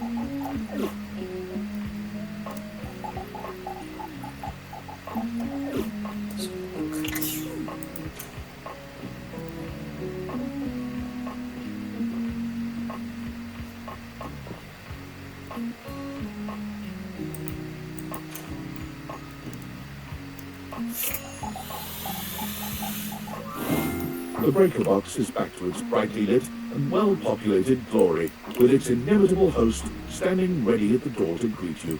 Livewire! You look ravishing as usual. We have the pleasure of your company for another evening.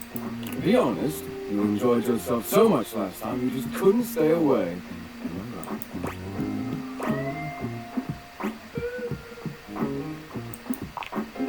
Is that so? What is it that has captured your attention, then? Do I now? Perhaps you should enlighten me, just to be sure.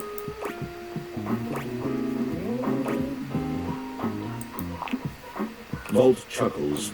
The spark is undeniable and mutual, I assure you. I was rather hoping you would come by today. What do you say we enjoy it a little more closely together, hmm? Care to dance? He leads you onto the floor, not once losing your eyes. You move quite beautifully, I'm impressed. The song has ended, but Volt has left his arm encircling your waist. He turns his face to yours.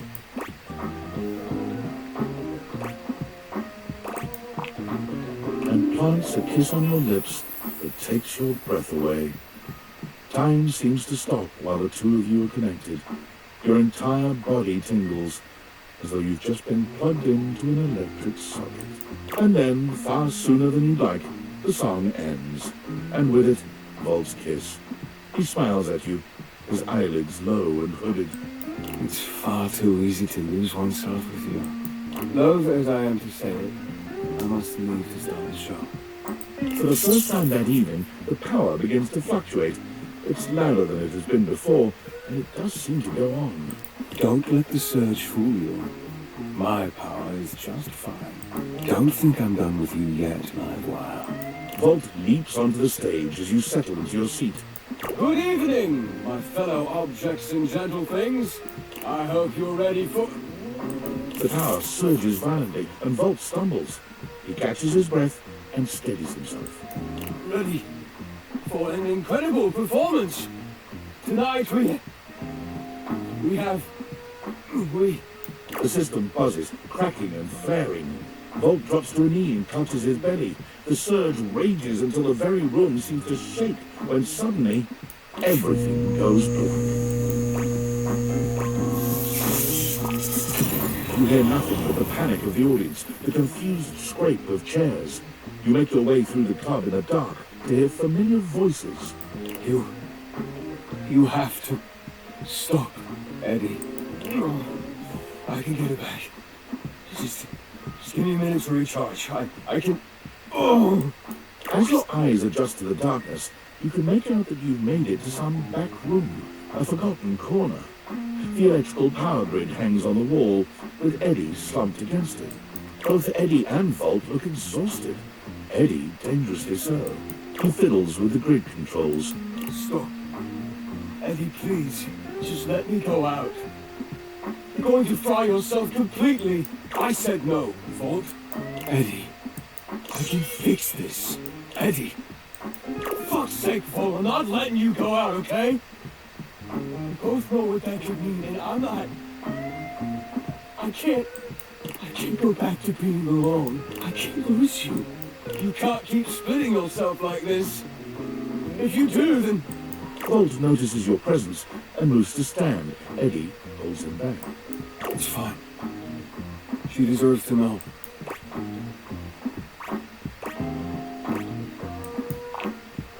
I'm failing. The power is failing and I can't stop it. Eddie leans back against the grid controls, his posture crooked and jagged.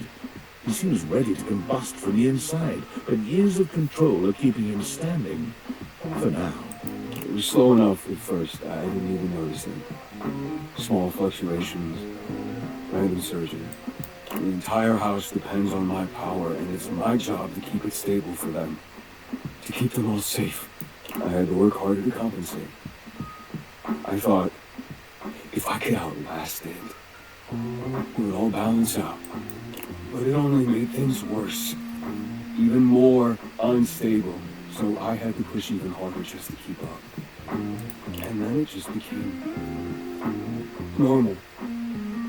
To always be completely drained, barely hanging on. I don't know how long it took me to realize that it was my fault and to begin with. My faulty wire. I was the problem. But I couldn't stop. They still needed me.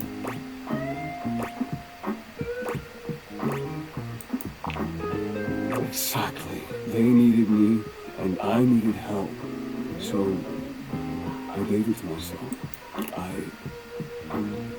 I split myself. So there was more of me to go around. I made Volt. He was my fix.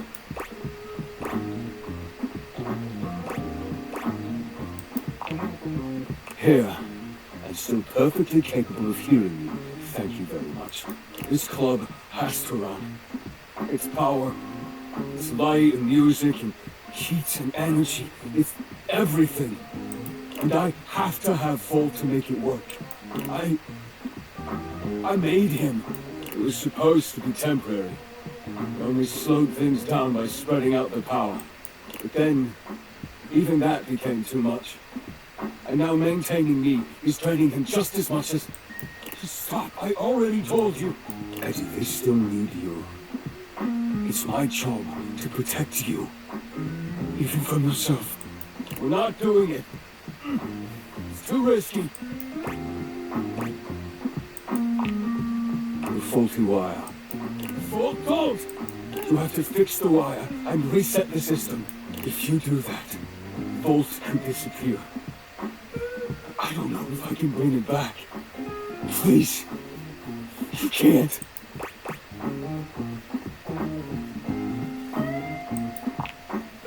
What the fuck?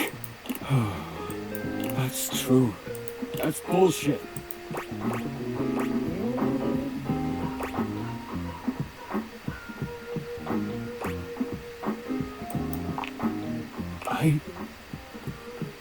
I knew I shouldn't have let you in. The fuck do you know? Get out! Get the fuck out! He said leave! The dim light around Eddie surges and then fades, leaving you in complete darkness again. There's a spark in the darkness, a brief flare that makes you think maybe the lights have come back on. But when your eyes adjust once more, you see that where Eddie and Volt were before, only Volt remains. He looks dark, dangerous, even more than before. I warn you. I told you to keep your distance. It could have been so easy. Why couldn't you just let me entertain you? All you had to do was love me, or fear me, even you. And I would have given you everything you ever wanted.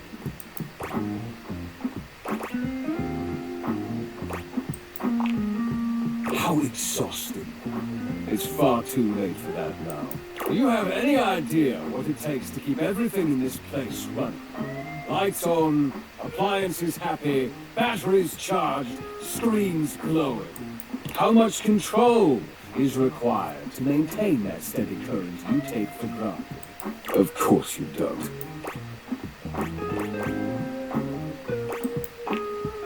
I am grateful. Grateful that you showed your true nature and spared me from wasting any more time catering to you.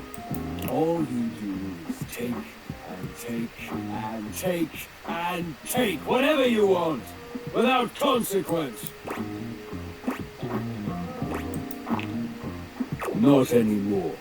No more sacrificing for this ungrateful house.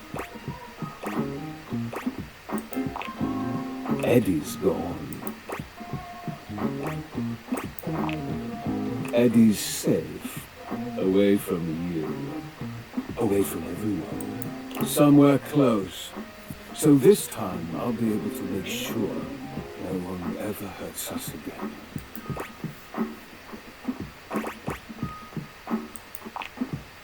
No more warnings. Don't let me find you around here again.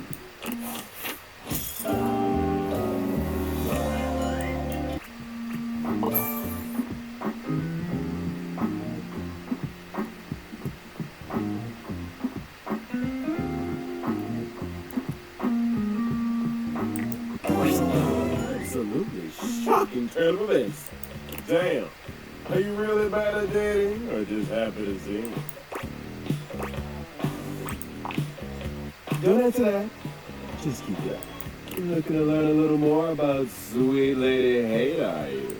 You ever hear people say things like, she's a cruel mistress, when they're talking about personifications of abstract concepts? Well, let me tell you, nobody ever says that about Lady Hate. Hate is a kind mistress, a loving mistress, a mistress that nourishes and blesses you. In fact, the more hate you have in your life, the happier you'll be, the better you'll feel.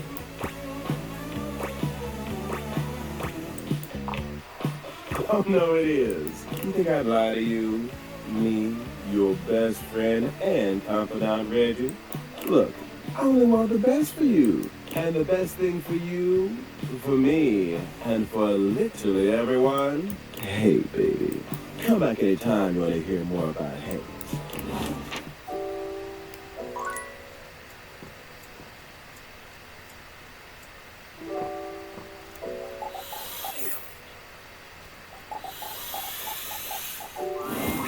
You're back.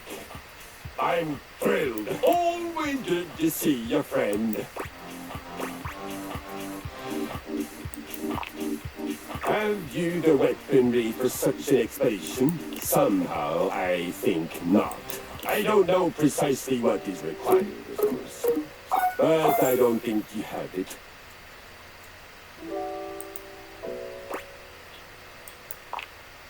Stay. Stay. I am a roving, wandering wind of lusty vengeance. I mean, it's also not like I can go anywhere, but don't you dare tell me to stay. I am not a hound.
Abel is clearly 1,000 miles away. He looks absolutely lost in thought. When he finally notices you, his demeanor doesn't change in the least. Oh, hey. Sorry, lots to do. All's well here. Huh? Us? You mean you and me? Oh, well, I ain't a real decisive guy. What is it you're looking for us to be? Oh, well, all right. I aim to please. I love you too. Done and done. Guess it can be just that easy, huh?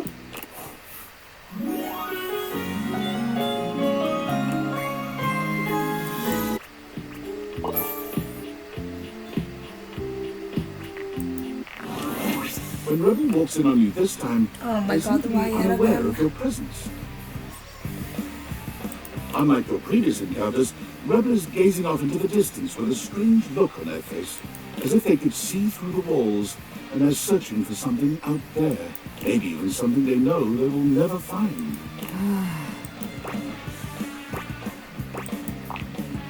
Straight away, any hint of softness in Rebel's face dissolves. They turn on you, the mask already back in place. With a disdainful laugh, they raise an ironic eyebrow and put their hand between their legs in a gesture that can only mean,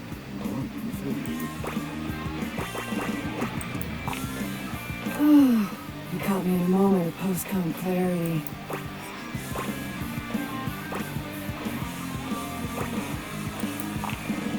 What card? Like I said, what you see is exactly what you get. So, what brings you to my domain on this fine, hormonally unstable day?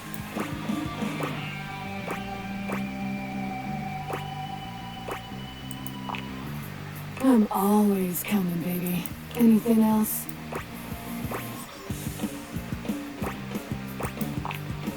Seriously? I think you need to go away.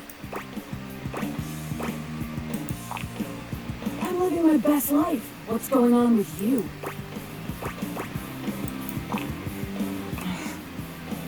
Oh, you gotta keep doing that. I don't know what you're talking about. Aside from playing my therapist, what should we discuss? How about your woefully inadequate sex life?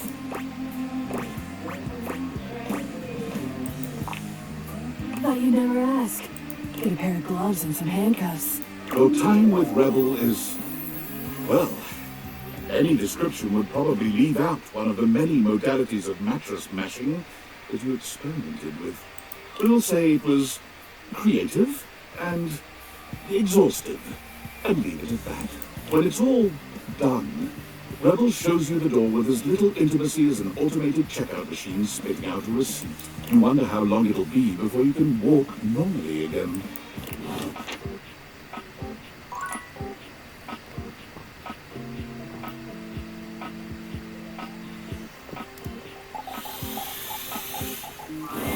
It feels strange to walk into your bedroom with so much tension in the air. After all, this is where you go to relax and recharge. But you told Betty you'd give her the day to consider a confession.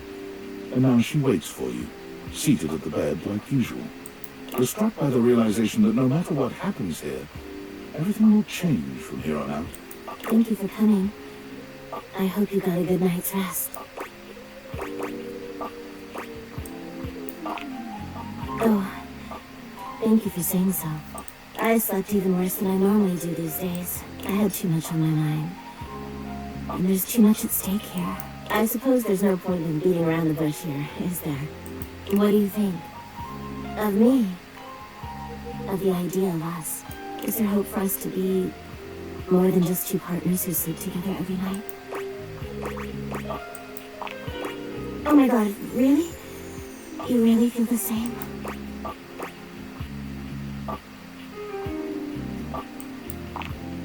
That's all I want. Just a chance to be something more than we've been. I can't believe this is happening.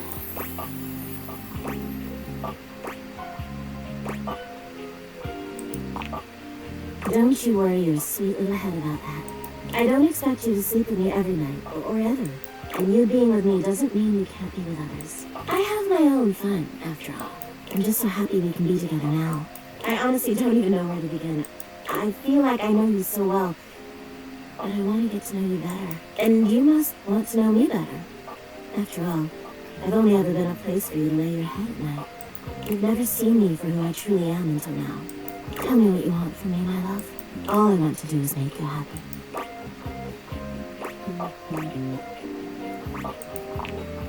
Oh my god, please. I would love that more than anything. Where shall we go? Ooh, I love the sound of that. As you walk through the house with Betty on your arm, you attract quite a bit of attention. Eyes are on you in every room, or so it seems. For her part, Betty seems deeply pleased to be seen with you. She smiles at some, she waves at others. Sometimes, she seems like she wouldn't be out of place on a parade float. But when you finally arrive in the kitchen, you're mostly alone. Ooh, what's this now? It's exactly what it looks like, honey. You two creating scandal together? A little more than that, I hope. My. Bed getting their owner? How truly scandalous. What a titillating bear you make. Feel free to tell the entire house. Ooh, shameless to boot. Enjoy, my birds. Don't do anything I wouldn't. That's not much, is it?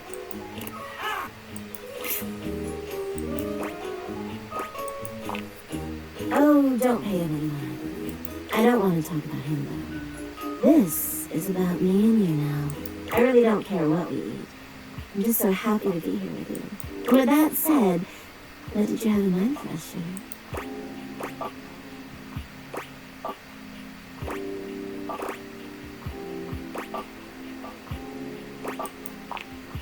Oh, I just bet you do. That sounds absolutely lovely. You go to work in the kitchen, doing what you do best. Slapping cheese between two slices of buttered bread and grilling the hell out of it. Betty hangs on your every move, making you feel like you're preparing the fanciest 10-course meal on a competitive television show, rather than making a simple grilled cheese in your own kitchen. By the time you're seated across the table from each other again, Betty can hardly contain herself. This looks so good. She lifts one triangular half of her sandwich up to you, and you reciprocate, bringing your sandwich to hers in an awkward bread-based cheers. To us.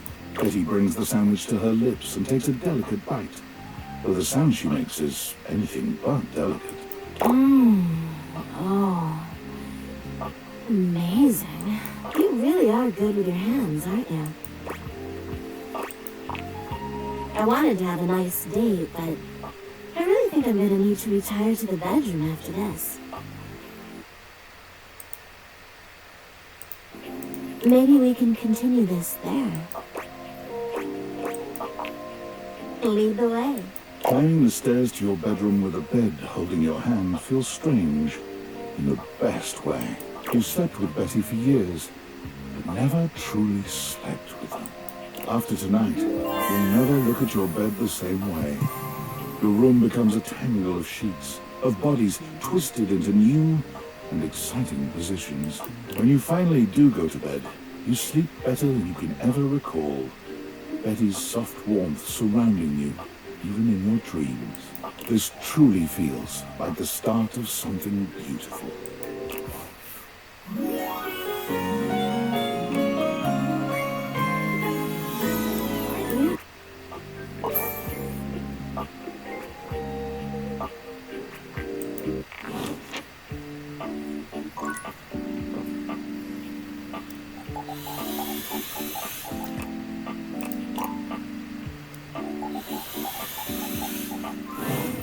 Benoit is in a graceful split on the ground, bending forward so that their nose touches their knee. They smile when they see you. They take their sweet time getting up. Perhaps they intend to show off for you. Well. Surprised you can walk without a limp after all that. I'm glad you came to see me. I thought of a wonderful way for us to get to know each other better. Aside from the obvious and surefire method, sex.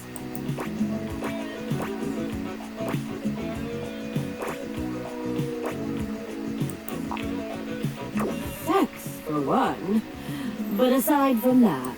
They pull a small black and red box out from a drawer. Sexy questions for sexy people.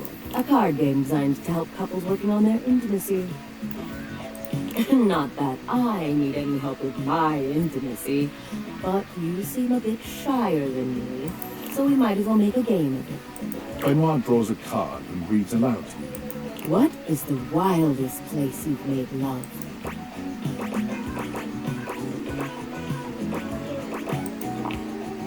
Oh, you have an exhibitionist streak. Hotels are a fun place to push the boundaries of your intimacy.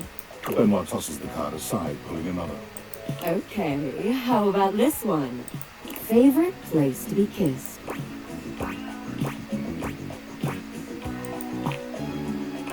Oh, yes, I like the way you think. For the record, my favorite place to be kissed is just above my head. You know, if you're curious. Benoit rummages through the cards, frowning at the ones they pull up.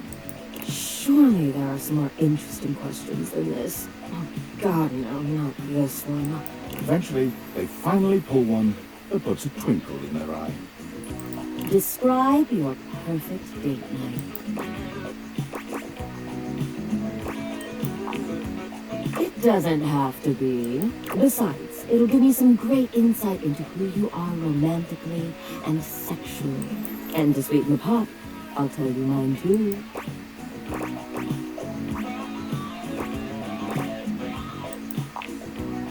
No, I'll forgive that since you've been trapped in the house so long. Benoit puts the card away, running a hand through their tentacle-like hair. Now, for my perfect date, you invite me to your place. We have an intimate dinner that delights and satisfies without leaving us too full. After all, we have after-dinner activities to look forward to. You give me that look, taking me by the hand and leading me through your glorious, immaculately clean mansion. Both of us know where we're going, but neither of us says a word. You open the door to your basement, where the vibes shift immediately. This is no ordinary basement. This is a dungeon. You bid me sit on a black leather couch as you sit across from me, snapping your fingers. A man dressed in vinyl from head to toe slithers out from behind some black silk curtains, offering me a shining silver tray covered in sex toys of all sorts. I run my fingers along the spread, acting as though I just can't decide. But we both know there's only one choice.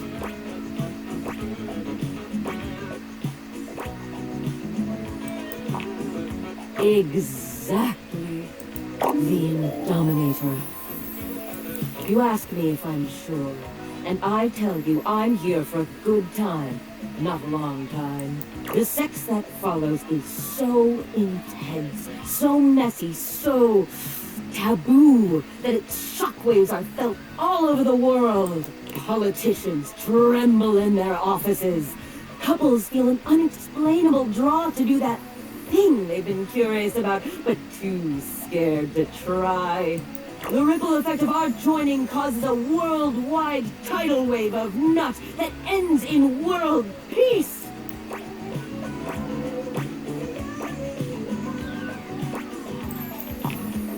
You heard me the first time. Benoit puts the box of cards away, their gaze far warmer than when it started. Well, now with that behind us, how are you feeling? Shall we go for round two? Benoit's lips curve into a wicked smile. We're going to have such fun. All that talk about the Indominator really seems to have wound Benoit up. Their voice whispers sweet debauchery into your ear, guiding you through complicated things that you'd never have managed yourself. When it's all over, you find yourself exhausted, but happy. There's a sweet safety in Benoit's arms, even when you're trying such new things.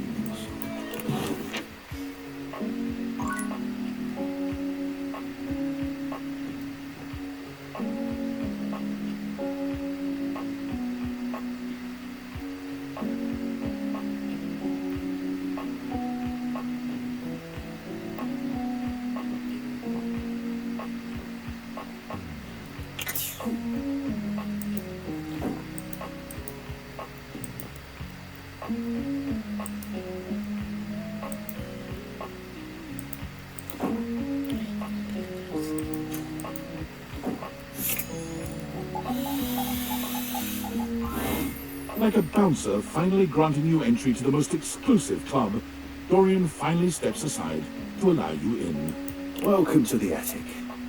There are an awful lot of weirdos in this particular room.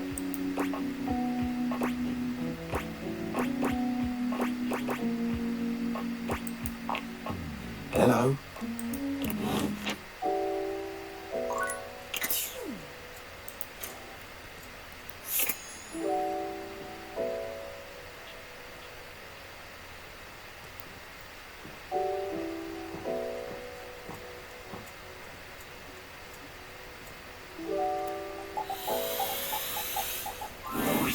My love is always right on time.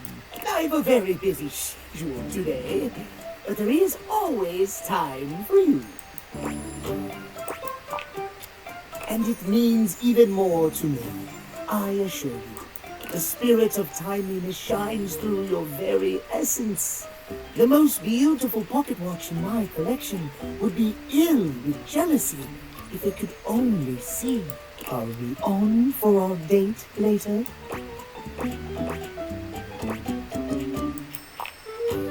Wonderful. Until then, my love.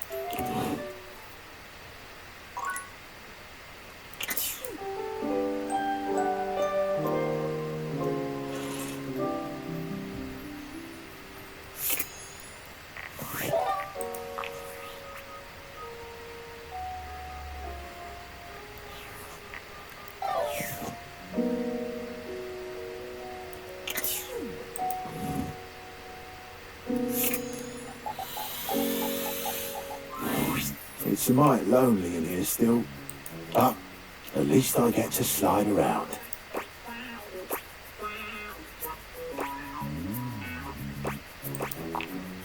Extremely. Sometimes I even let out a... Dorian pauses, perhaps letting the import of the moment wash over him. You find yourself subconsciously leaning forward to hear what he has to say next. We...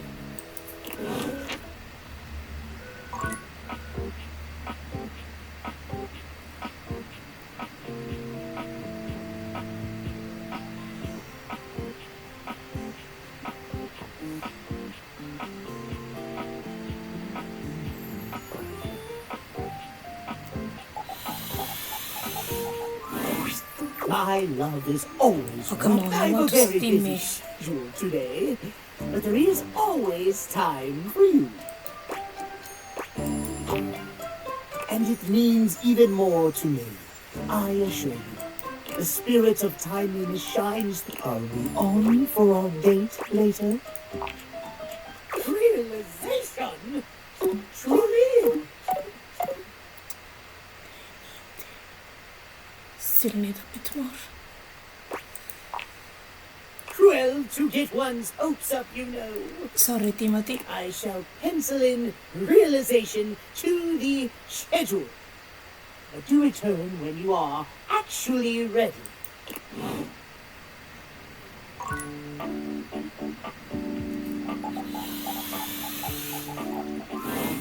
Oh my stars, I've been waiting for you. What the...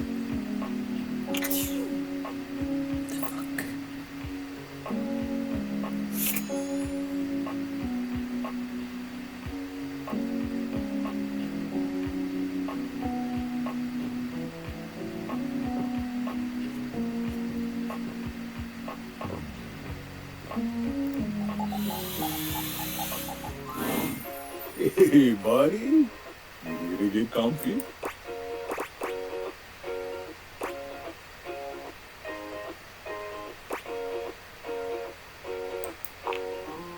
Boy, do I hear that.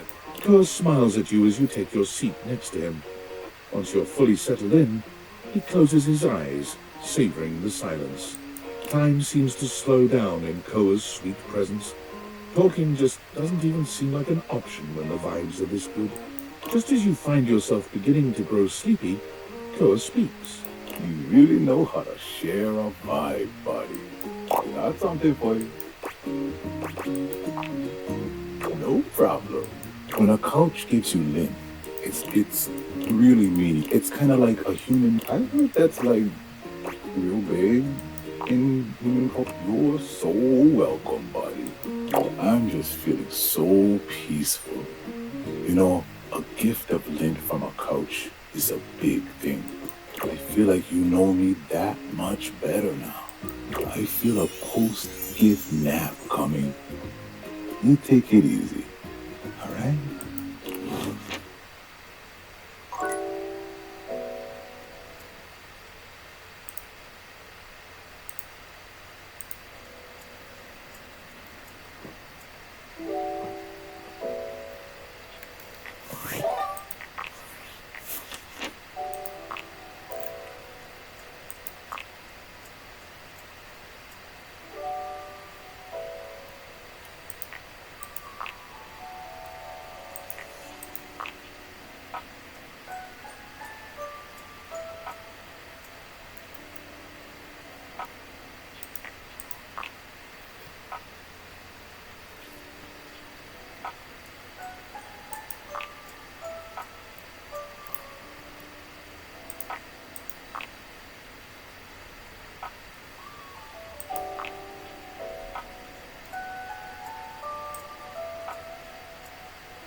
Friar Errol is hunched over a letter when you enter the kitchen.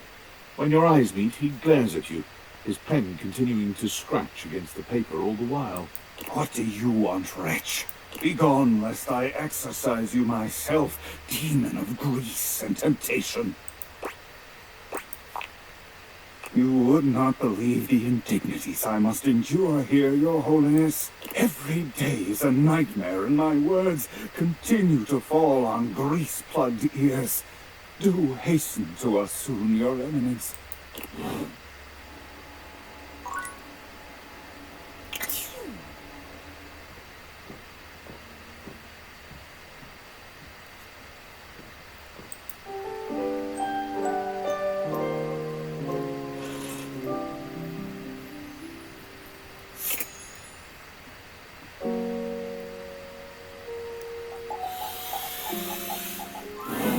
It's you!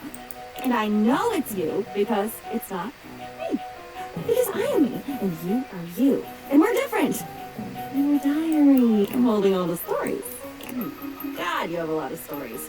It's also damn sad. No wonder I feel this way all the time. You only come to me when you have something horrible that you can't hold all by yourself. It's something painful and weird and full of spikes, and when you've had enough of it, you just close me and walk away. What have they said about love being blind? I think maybe her skills are snake skills, that circuitous, snake-eating bitch.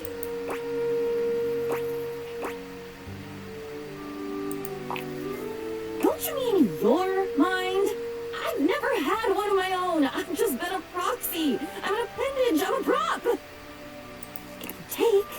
You take by giving. And you don't give by taking any of it back. Or by taking responsibility. Or even by writing down the things that were beautiful or soft or sweet. Things you keep in your head and you siphon off all the shit and the loss and seething resentments until I'm drowning in you. What if I wasn't just you? What if I am on my own? What if I could watch a sunrise and think not about the people who will never be able to watch it with me, but about how pretty it is? Maybe I can. No! Don't you get it? It's always together. I've been enjoying Twin my whole fucking life, only I didn't know it. None of my experiences were mine because they weren't even ours. They were yours. They can't be ours if I'm not even there. Just go. Just leave. You're always there. Don't you see? Always and never. Always for you and never for me. Die if you stay away. And if you don't go away right now, I'll combust. Whoosh!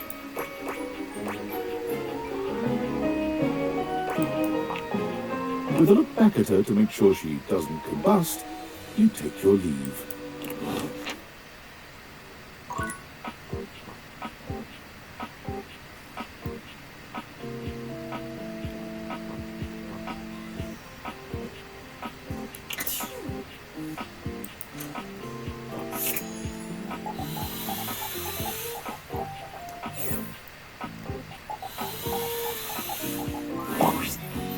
All right, you ready for your first workshop? That's what I'm talking about. All right, come to the job site prepared and with a can-do attitude.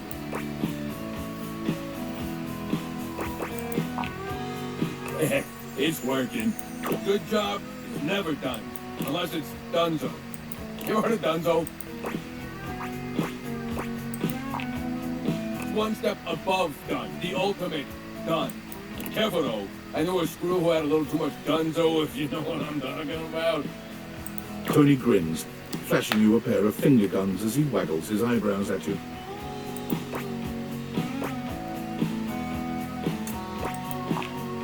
First things first, in a courtship, as on a job site, you want to look busy.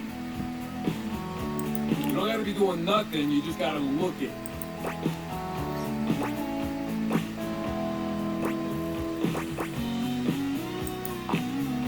That's neither here nor there. Point is, makes you look good. That's the spirit. Take this for example. The other day I was fixing something in the other closet. I wasn't doing nothing, but I damn sure looked like I was. I just carried a sack of nuts around the job site for 2 hours. Makes your muscles look real good. Lesson number 2. It's what's on the outside that counts.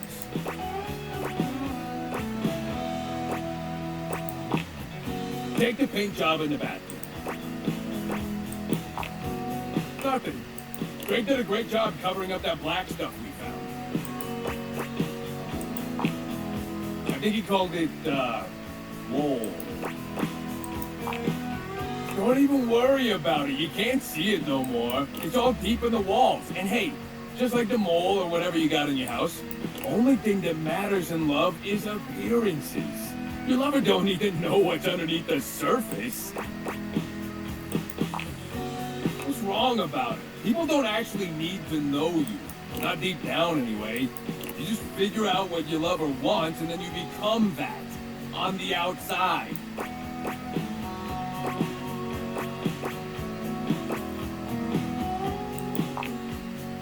See? You're really starting to get it. Alright. That's enough wisdom for today. Gotta give you time to digest all that good advice. Hope you were taking notes. Next time you're getting tested.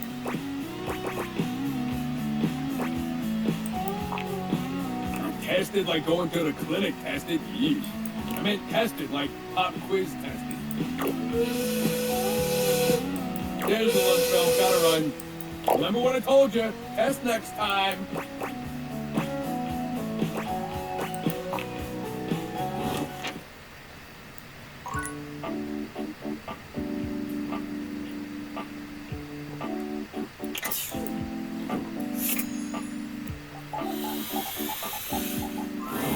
Now you've done it. You're thinking of getting involved with some of the biggest miscreants round here. It's the Breaker Box. The seediest bar attracts the type. If you know what I mean. Don't stay out too late in this general vicinity. I'm warning you. I'm here to protect. To keep the bad ones out and the good ones in. But with this particular locale, I feel like I'm keeping the bad ones safely away from everyone else.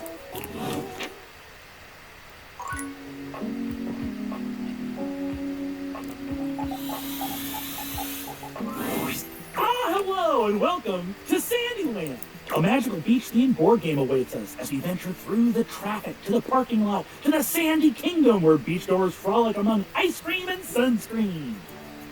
Would you like to hear the rules? Both of our pieces are at the starting spot, home.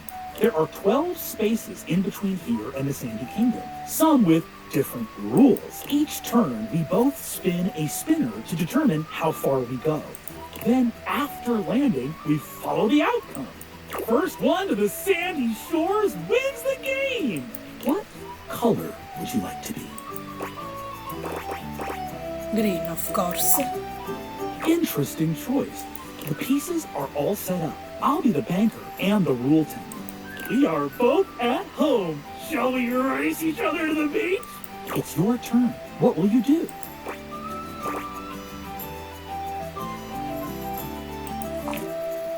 You spun a 1.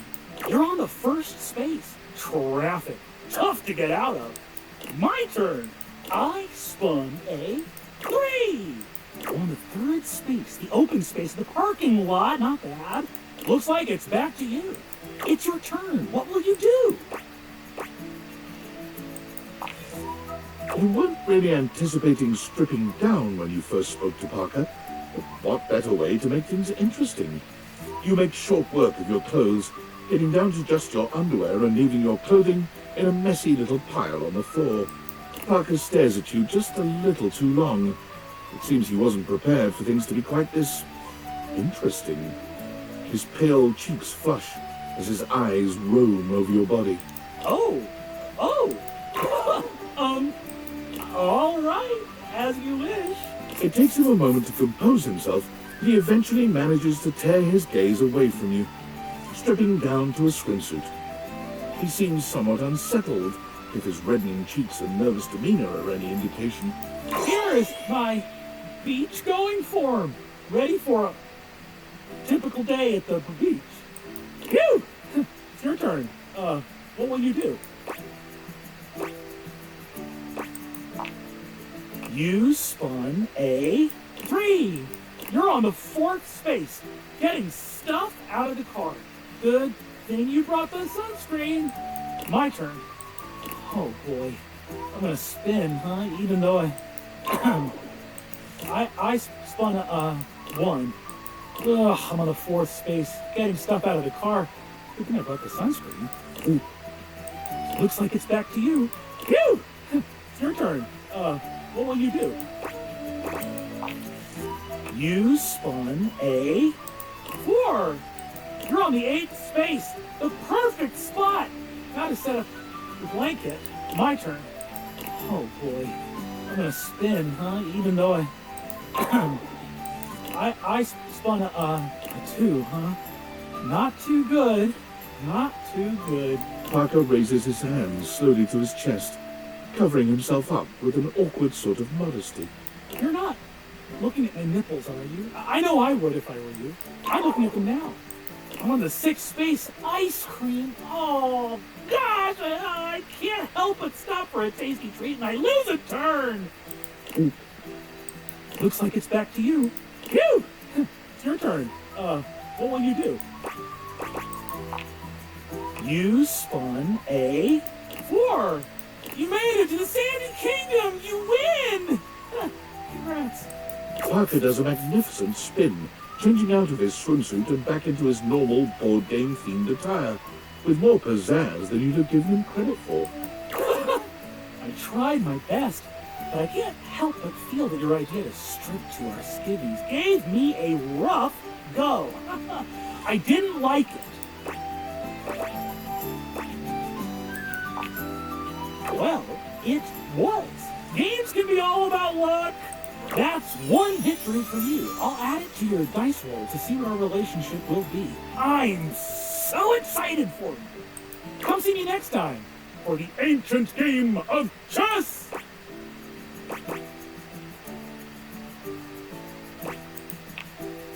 See you, potential lover / friend / enemy. It's Rebel. If it isn't my favorite piece of eye candy, I'd say it was great to see you, but that would be an overstatement. It's okay to see you. Reasonable. Decent. You know, I've been watching you, and I see the little hero complex in action. It's kind of hot. In an unhealthy sort of way. But tell me, is that what you're doing here with me?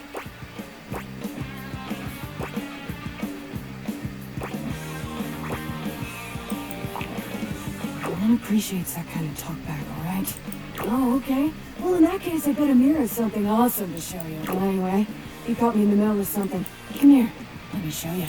Rebel unzips their thigh and drops their trousers, lowering themselves into the bathtub.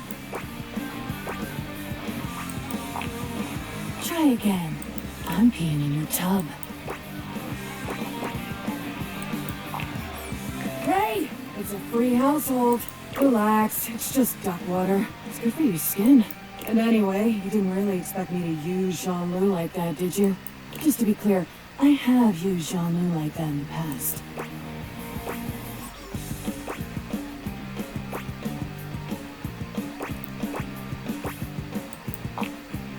And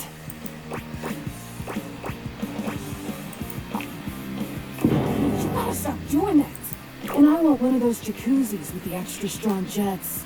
Anyway, unless you got something further to say, I'm gonna go back to my regularly scheduled programming. That is, I've got a date with a certain unnamed sports team. The Yanks. All of them.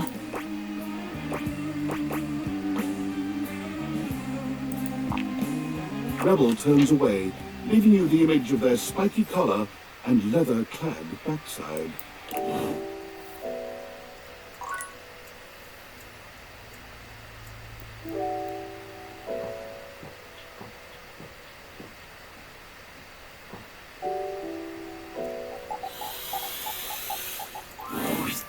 Well, is it finally time for realization?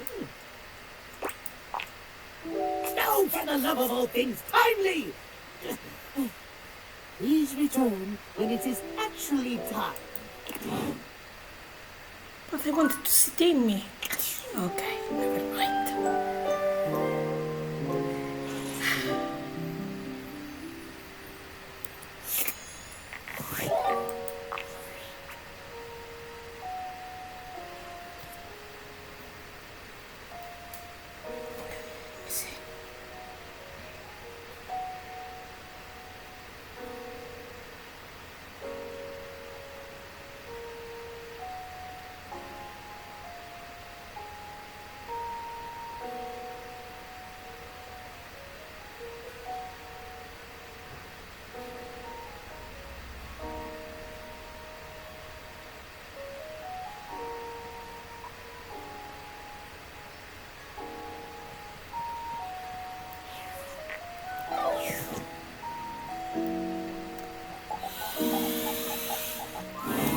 Checking in on the bedroom closets again. You must have enjoyed your time with me here. See you next time then. I'm sure I'll have loads more to say.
An angular beauty sits in contemplative silence, her head resting on one hand.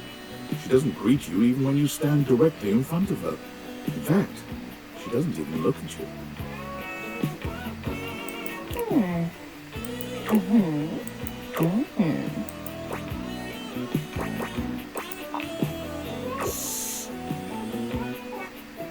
You're disturbing my thoughts.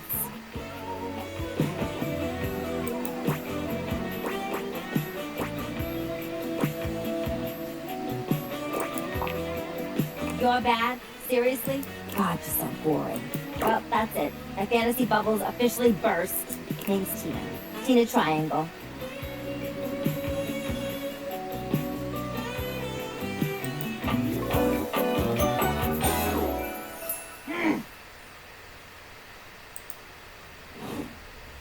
And before you got here, I was having a nice little fantasy.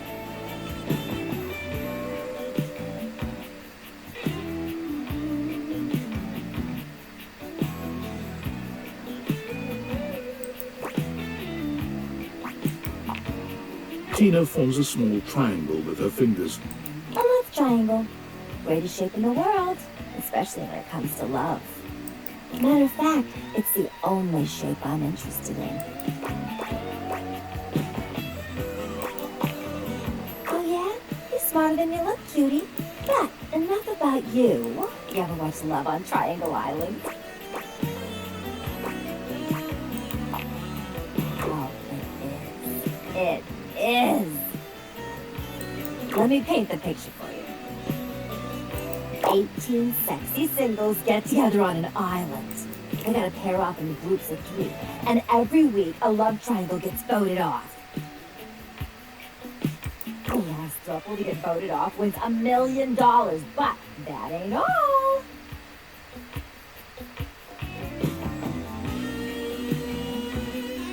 They offer money and bring in their exes to try and break up the throuple.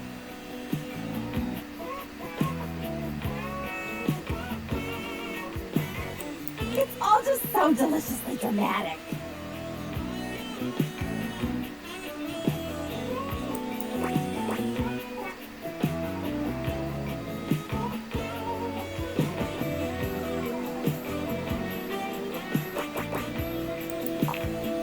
Yeah, before you interrupted me. But now I'm here thinking about you instead. Somewhere else now. My fantasy was just getting good and I'm trying to get back to it.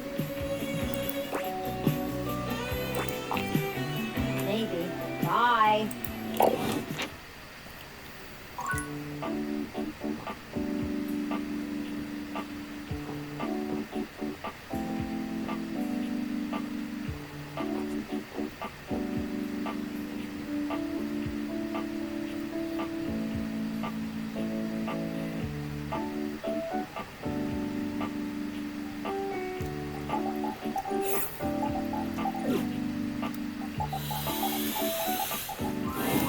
What appears to be a dishwasher with arms, legs, and a disconcertingly cheerful face waves happily at you.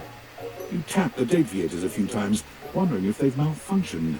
But the mascot-like dishwasher before you doesn't waver or change. Hello, and welcome to the Valdivian Dishwashing Experience. We offer an alarmingly clean output of all kinds of dishware, clothing, and such. My name is Dishy. I'm your dishwasher now.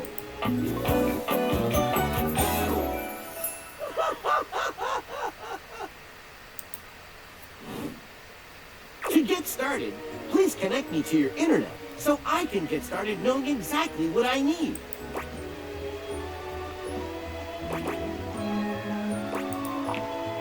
Ah, thank you. That feels much better. Wait just a moment as I get your dishwashing experience ready. Dishy falls silent, perhaps processing. Beep boop bop. Boop boop boop boop boop boop.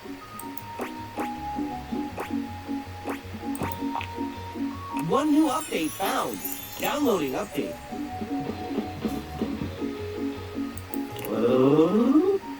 Beep boop bop. Boop boop boop boop boop boop. 1% downloaded. Beep boop bop.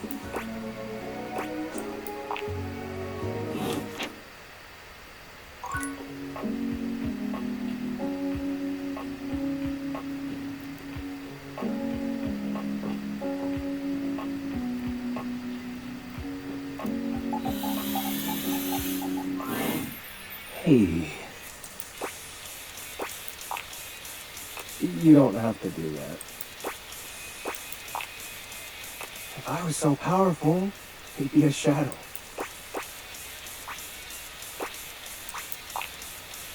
No, you're perfect. Why do you keep coming back?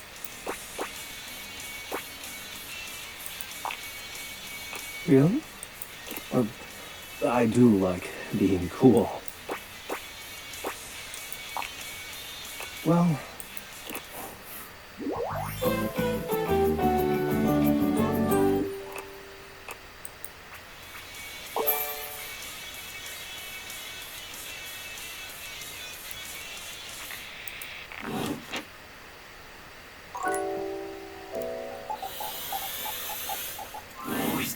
I'd like to be upgraded to another room, please. Up until recently, only 3 things.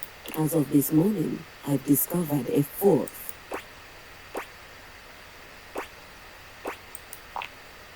Of course. Do you think I'm picky about which room I'm in? About the environment? A liar, then. No, the 4th wrong thing here is... well, it's Telly. He's in my direct line of sight, and that simply won't work for me.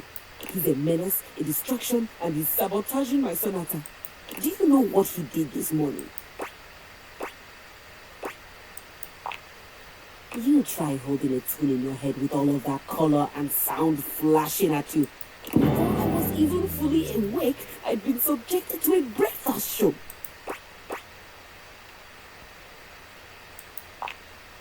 Very much so. There was quickie banter, a cooking segment, and a human interest story about a 3-legged crossing guard dog named Champ. Then came the local news, where I learned that apparently there's a cat burglar on the loose.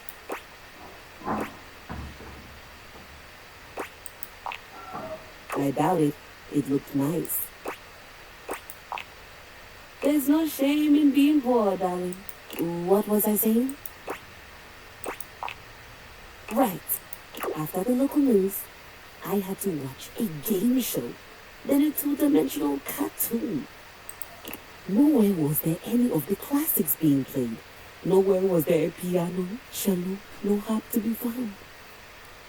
In fact, the entire time this was happening, there were non-stop commercial breaks for the same payday loan company, which can only mean one thing. It is the lowest form of musical composition I have ever heard.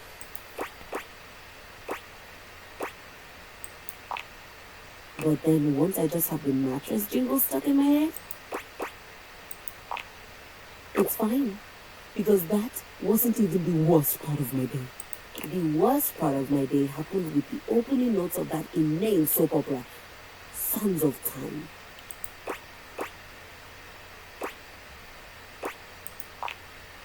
It was the most ridiculous 40 minutes of my life.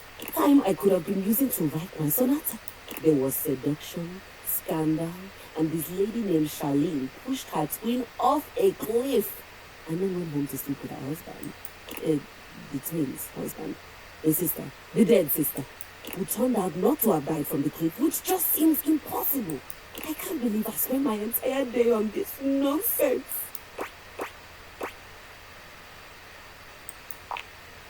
What? No!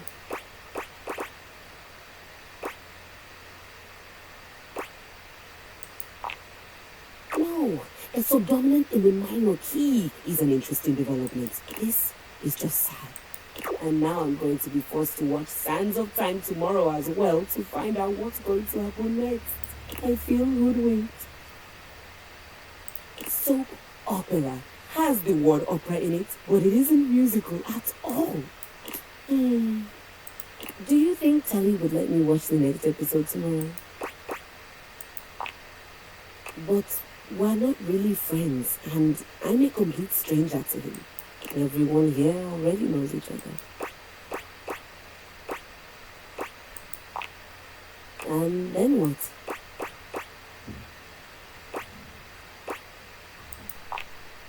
She nods slowly.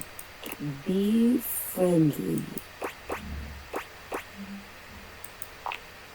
I've had colleagues I admire to the point of crippling jealousy.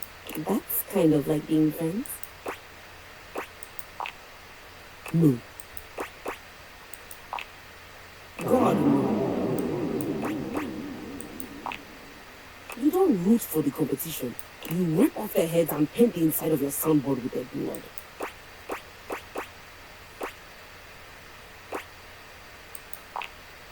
You should always be on my good side. I don't want to do that with Telly though, but I'm not sure how to go about it. Isn't that a little creepy? I've never even talked to him. And if I'm not, what a great help you are. If he says it's alright and I can watch a few more shows, do I have your permission to do that before I get back to my Sonata? I'm not sure. My days at the music department were always so busy. It just seems like I should be asking someone before I spend hours doing nothing.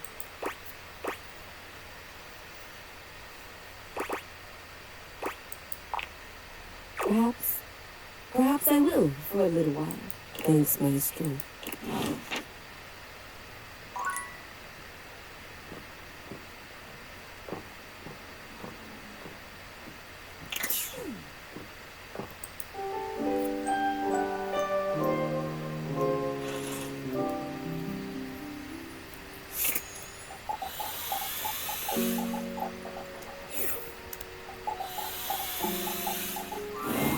Checking in on the bedroom closets again. You must have enjoyed your time with me here.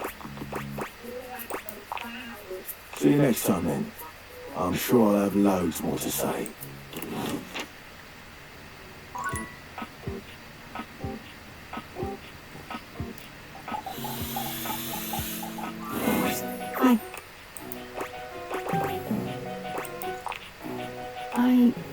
I have to say something, but it means that I had to feel it fully. And I gotta tell ya, it sucks something awful. I was on the bottom of the ocean for a little while, and the water was filling my lungs, and the salt was burning me and leaking out my eyes. I'm sorry. You are? I think all the fireworks just went off at once. I'm not the wizard, so you... What are you sorry for?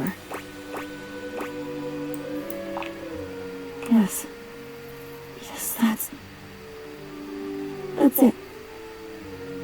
That's all. I would give anything right now for a torrent of words. My own best words. They're all yours. And I can't give you back your words. That's her gifting. Awful to throw your thoughts back at you. The thought of it is making me feel sick. But if I threw up, even that would be yours. So go online from that patron San Diego.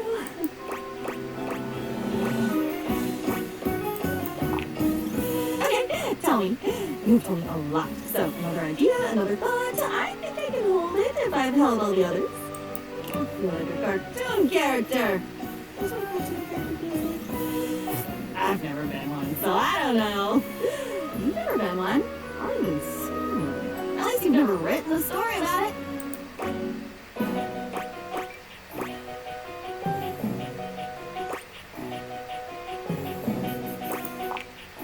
Too many to choose from. Oh, that's like saying pick a star in the sky, but just one. Jealous and being up on me.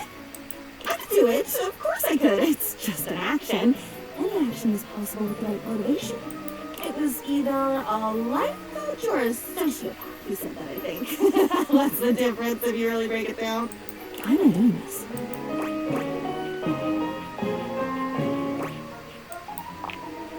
Gasp! That's possible? We can do that?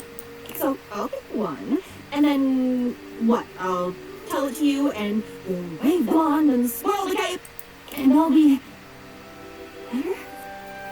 Me? Whole? Alone, but not alone. On my own in a good way? Okay. Pick one.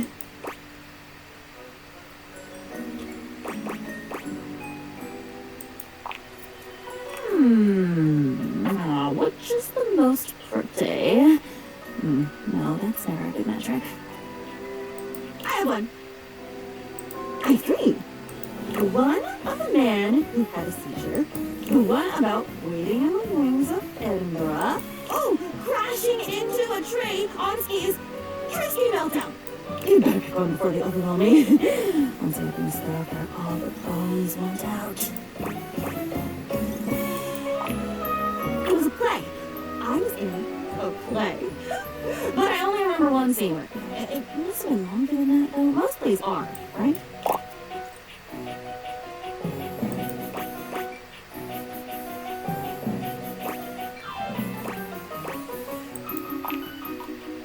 something magical. Everyone was speaking English, but it sounded different, like poetry or like a song with no music. There were fairies and talking animals and so many of the things I could see were sparkly, like things were just dusted over with this very fine layer of glitter. I don't like glitter very much. And glitter is so beautiful and celebratory and ethereal. I love glitter!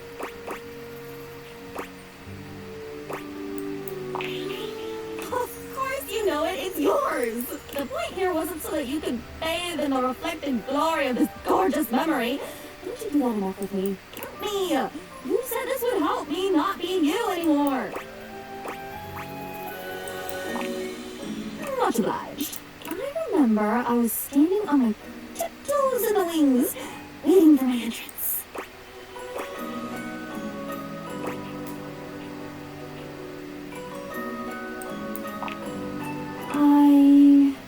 Me. What do I remember? That isn't what you remember. This is archaeology. Like marking a minibus with toothbrushes. It's quiet. There's a single light on. Just over my left shoulder. Can boats have shoulders? I can see the dust motes falling through the air. I can smell something stale, but not unpleasant. Old, but well cared for. Must be uncomfortable. Oh wow. I can remember my breathing. Steady. Waited. Like I was waiting for something.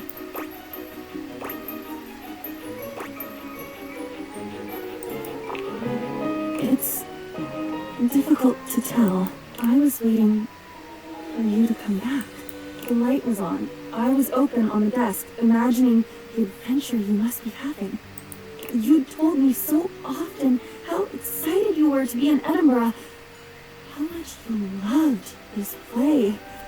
What a dream come true the whole experience was. I was so happy for you. And here I thought, I was wrong.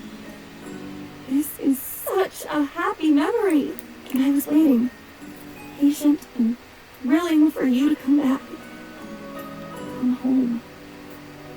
And tell me about it.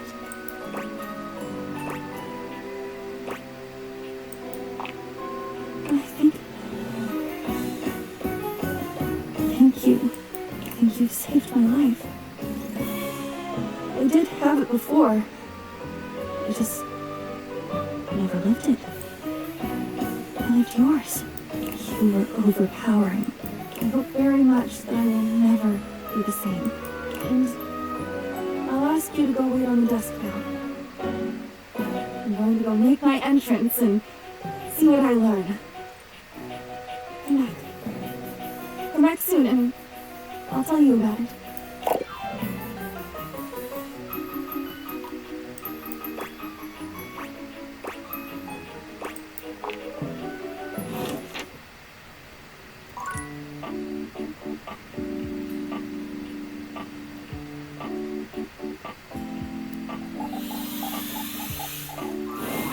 Hello, dear owner.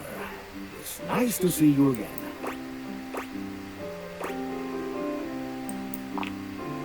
Ah, of course. Forgive me for my old-fashioned habits. Anyhow, I'm glad you dropped by. I've just been here relaxing on Abel's broad back. I convinced him to accept my presence. Convinced me? Oh, Keith, you're more than welcome. I'm lucky to have someone as wise and knowledgeable about the home history round. You're too kind, Abel. He's wonderful, isn't he? I confess, it's been marvelous just to be out from under that rug. Now that I'm here, I'd love for us to get to know one another. For my part, I am, as they say, an open book. Is there anything I can tell you about myself?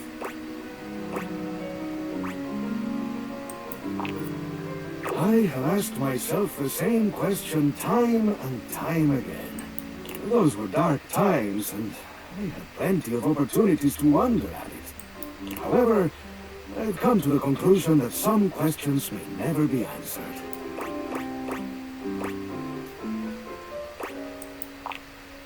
What? What would give you that idea? I certainly hope not. I've always tried to behave in a manner that others find suitable. Although I suppose it's always possible that I made some mistake I'm unaware of. But that was so long ago, I doubt anyone would remember.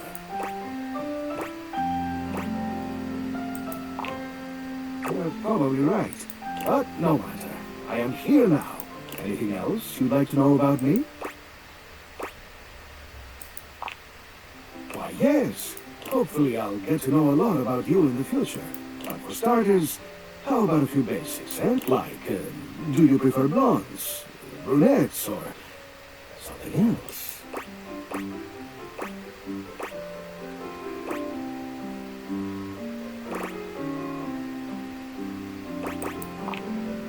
From flaxen to gold, such beauty to behold. All right, how about another question? Do you believe in destiny?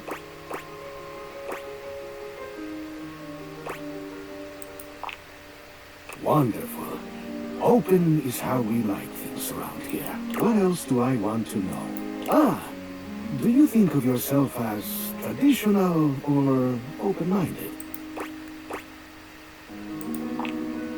I guess all of us have some traditions we like to keep to. And staying open-minded in our lives can bring new experiences. How about just one more question for now? Forgive me for the boldness, but where do you keep your cash? A wise choice. But I must warn you, that question was a bit of a test, I'm afraid. As you know, I am a master of opening things, but also of locking them up. I would highly advise you to be more circumspect in answering questions of that sort. Of course, but you cannot trust everyone. There are always some who might seek to pursue their own agendas, maybe even in your own home. It's good to have an open heart, but also good to be mindful. Now, I must say that with age comes a need to manage energy more efficiently. And I am feeling a bit tired. I'll need to rest. Anyhow, I hope you'll come and see me soon. There's much that I can tell you. Things that will prove quite valuable to you, I think.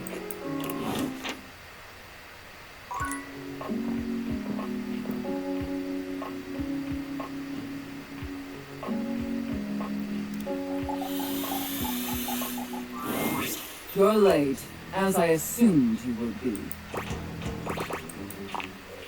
Pathetic. I hope you're aware, if you'd already filled out all the necessary paperwork, I'd punish you for that transgression. I'd punish you severely.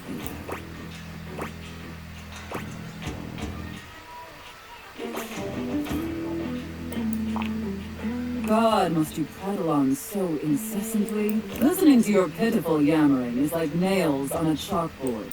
Do us both a favor and keep your grating, unintelligible blatherings to the barest of minimums. My delicate ears deserve only the best. Don't you agree? Not necessary, but I do appreciate the pitiful attempts to earn my approval. Watching you squirm is quite satisfying. Not to interrupt, but quick check-in. That wasn't too harsh, was it? The whole unintelligible blatherings angle? Definitely let me know if I'm being too harsh. Like, I absolutely want to treat you like you're worthless garbage that completely repulses me. That's basically how I feel anyways. But I want it to be hot, not sad, you know?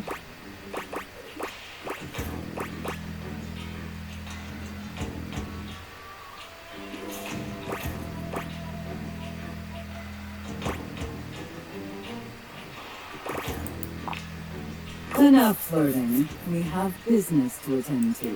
First, I will need you to consent to my complete and total authority.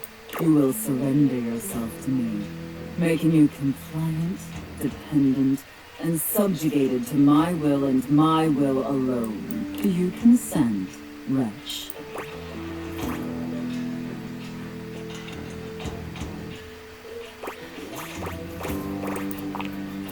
Very good, my little wretch. It appears that you can follow orders well, at least when you put your mind to it.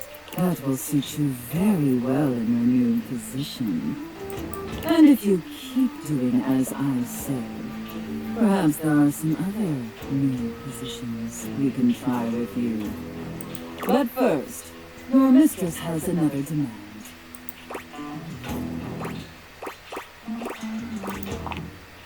As you now have responsibilities to me, I too have responsibilities to you. And above all else, it is my responsibility to ensure your emotional and physical safety. For in order to be fully subservient to my needs, you must feel fully secure. That said, in order to ensure the safety of my compliant little wretch, it's necessary for you and I to have a safe word. This is of utmost importance, especially since I am, after all, a safe.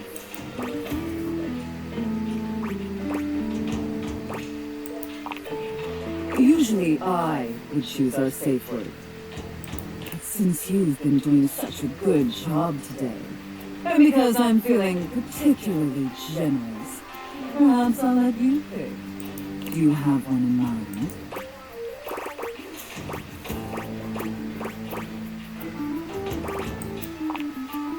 Gesundheit. Oh, I love that. That's such a sensual, safe word. Did my little wretch come up with that all by themselves?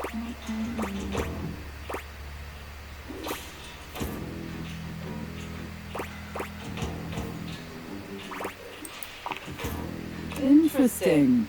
I see. Maybe there's more to this pathetic little wretch than meets the eye. Of course, we'll have to put you through the paces to discover how depraved you really are. Would my little wretch like that?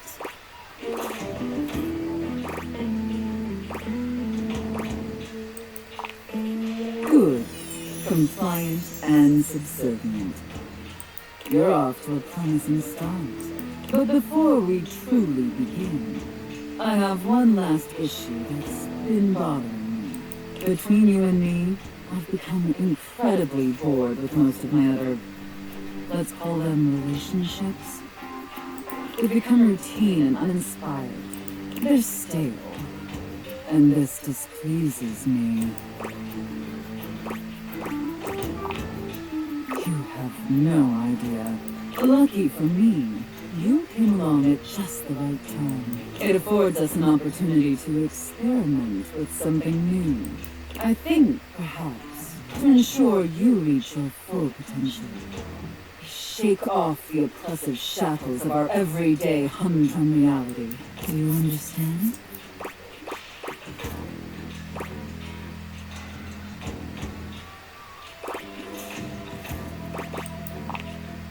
Your devotion and enthusiasm towards complete subjugation is utterly intoxicating.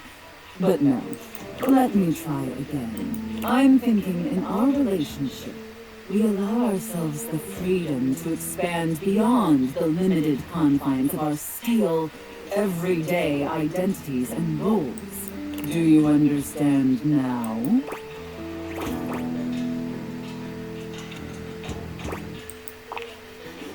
Very good, wretch. Yes, the more I think on it, the more I think this is definitely what I've been so desperately craving. And how lucky I am to have acquired such a pliable, subservient plaything to help me quench my thirst. All we need now is the appropriate canvas to paint our desire upon. If you beg for it, I'll let you choose. Show me, wretch. Show me how well you can beg.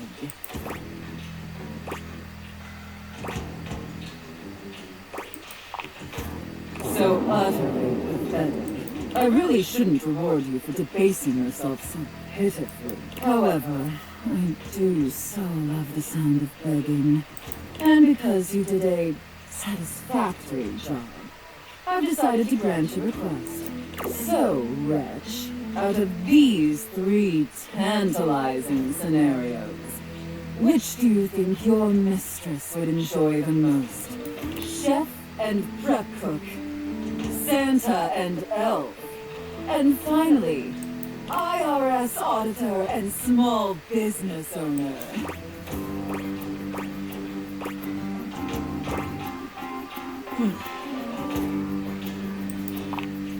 I should have expected that. A rather pedestrian choice. But perhaps we may find something therein that I still find amusing. Now, I've seen more than enough of your pathetic visage for today. Be back here same time tomorrow and be ready to serve my every need. Do you understand?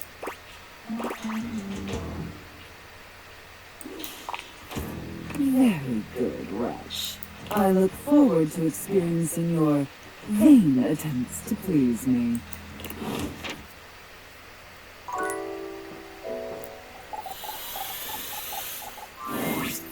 Welcome to the Abode of Mysteries, where today we will play the ancient game of chess. First founded as the Indian game known as Chaturanga before the 600s Anno Domini. Best year of our Lord Christ! It traveled throughout space and time to reach us today as the most popular board game of all. The game used to have elephants for pieces, but now it's like bishops instead. Do you know how to play? That's great! Saves me an explanation. I have the pieces set up right here. You can be white, I'll be black, which means you go first.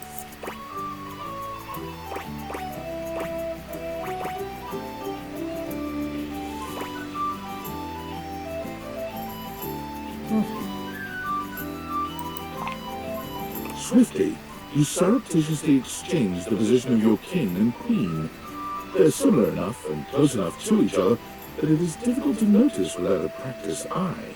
You'll never defeat my superior opening preparation. I've memorized all the best moves from all the best players. Parker plays his first 10 moves extremely quickly, but then begins to pause. Wait a minute. I don't remember it being quite like this. His openings aren't lining up. He must be shaken.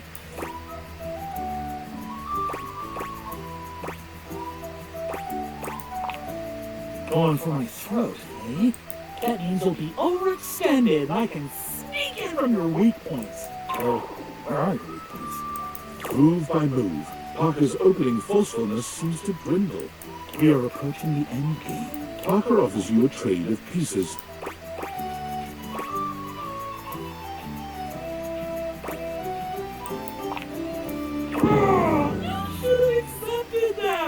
Parker's play becomes erratic. He was clearly hoping you would trade the pieces down to make the position simpler for him to keep in his mind. It's here that he makes what seems to be a grave mistake. Could that be his rook ready for the taking? Oh no! I resign. Well done. You bested me in the classic game. Still, I will see you next time for an ever so complex game with many of my beloved rulers.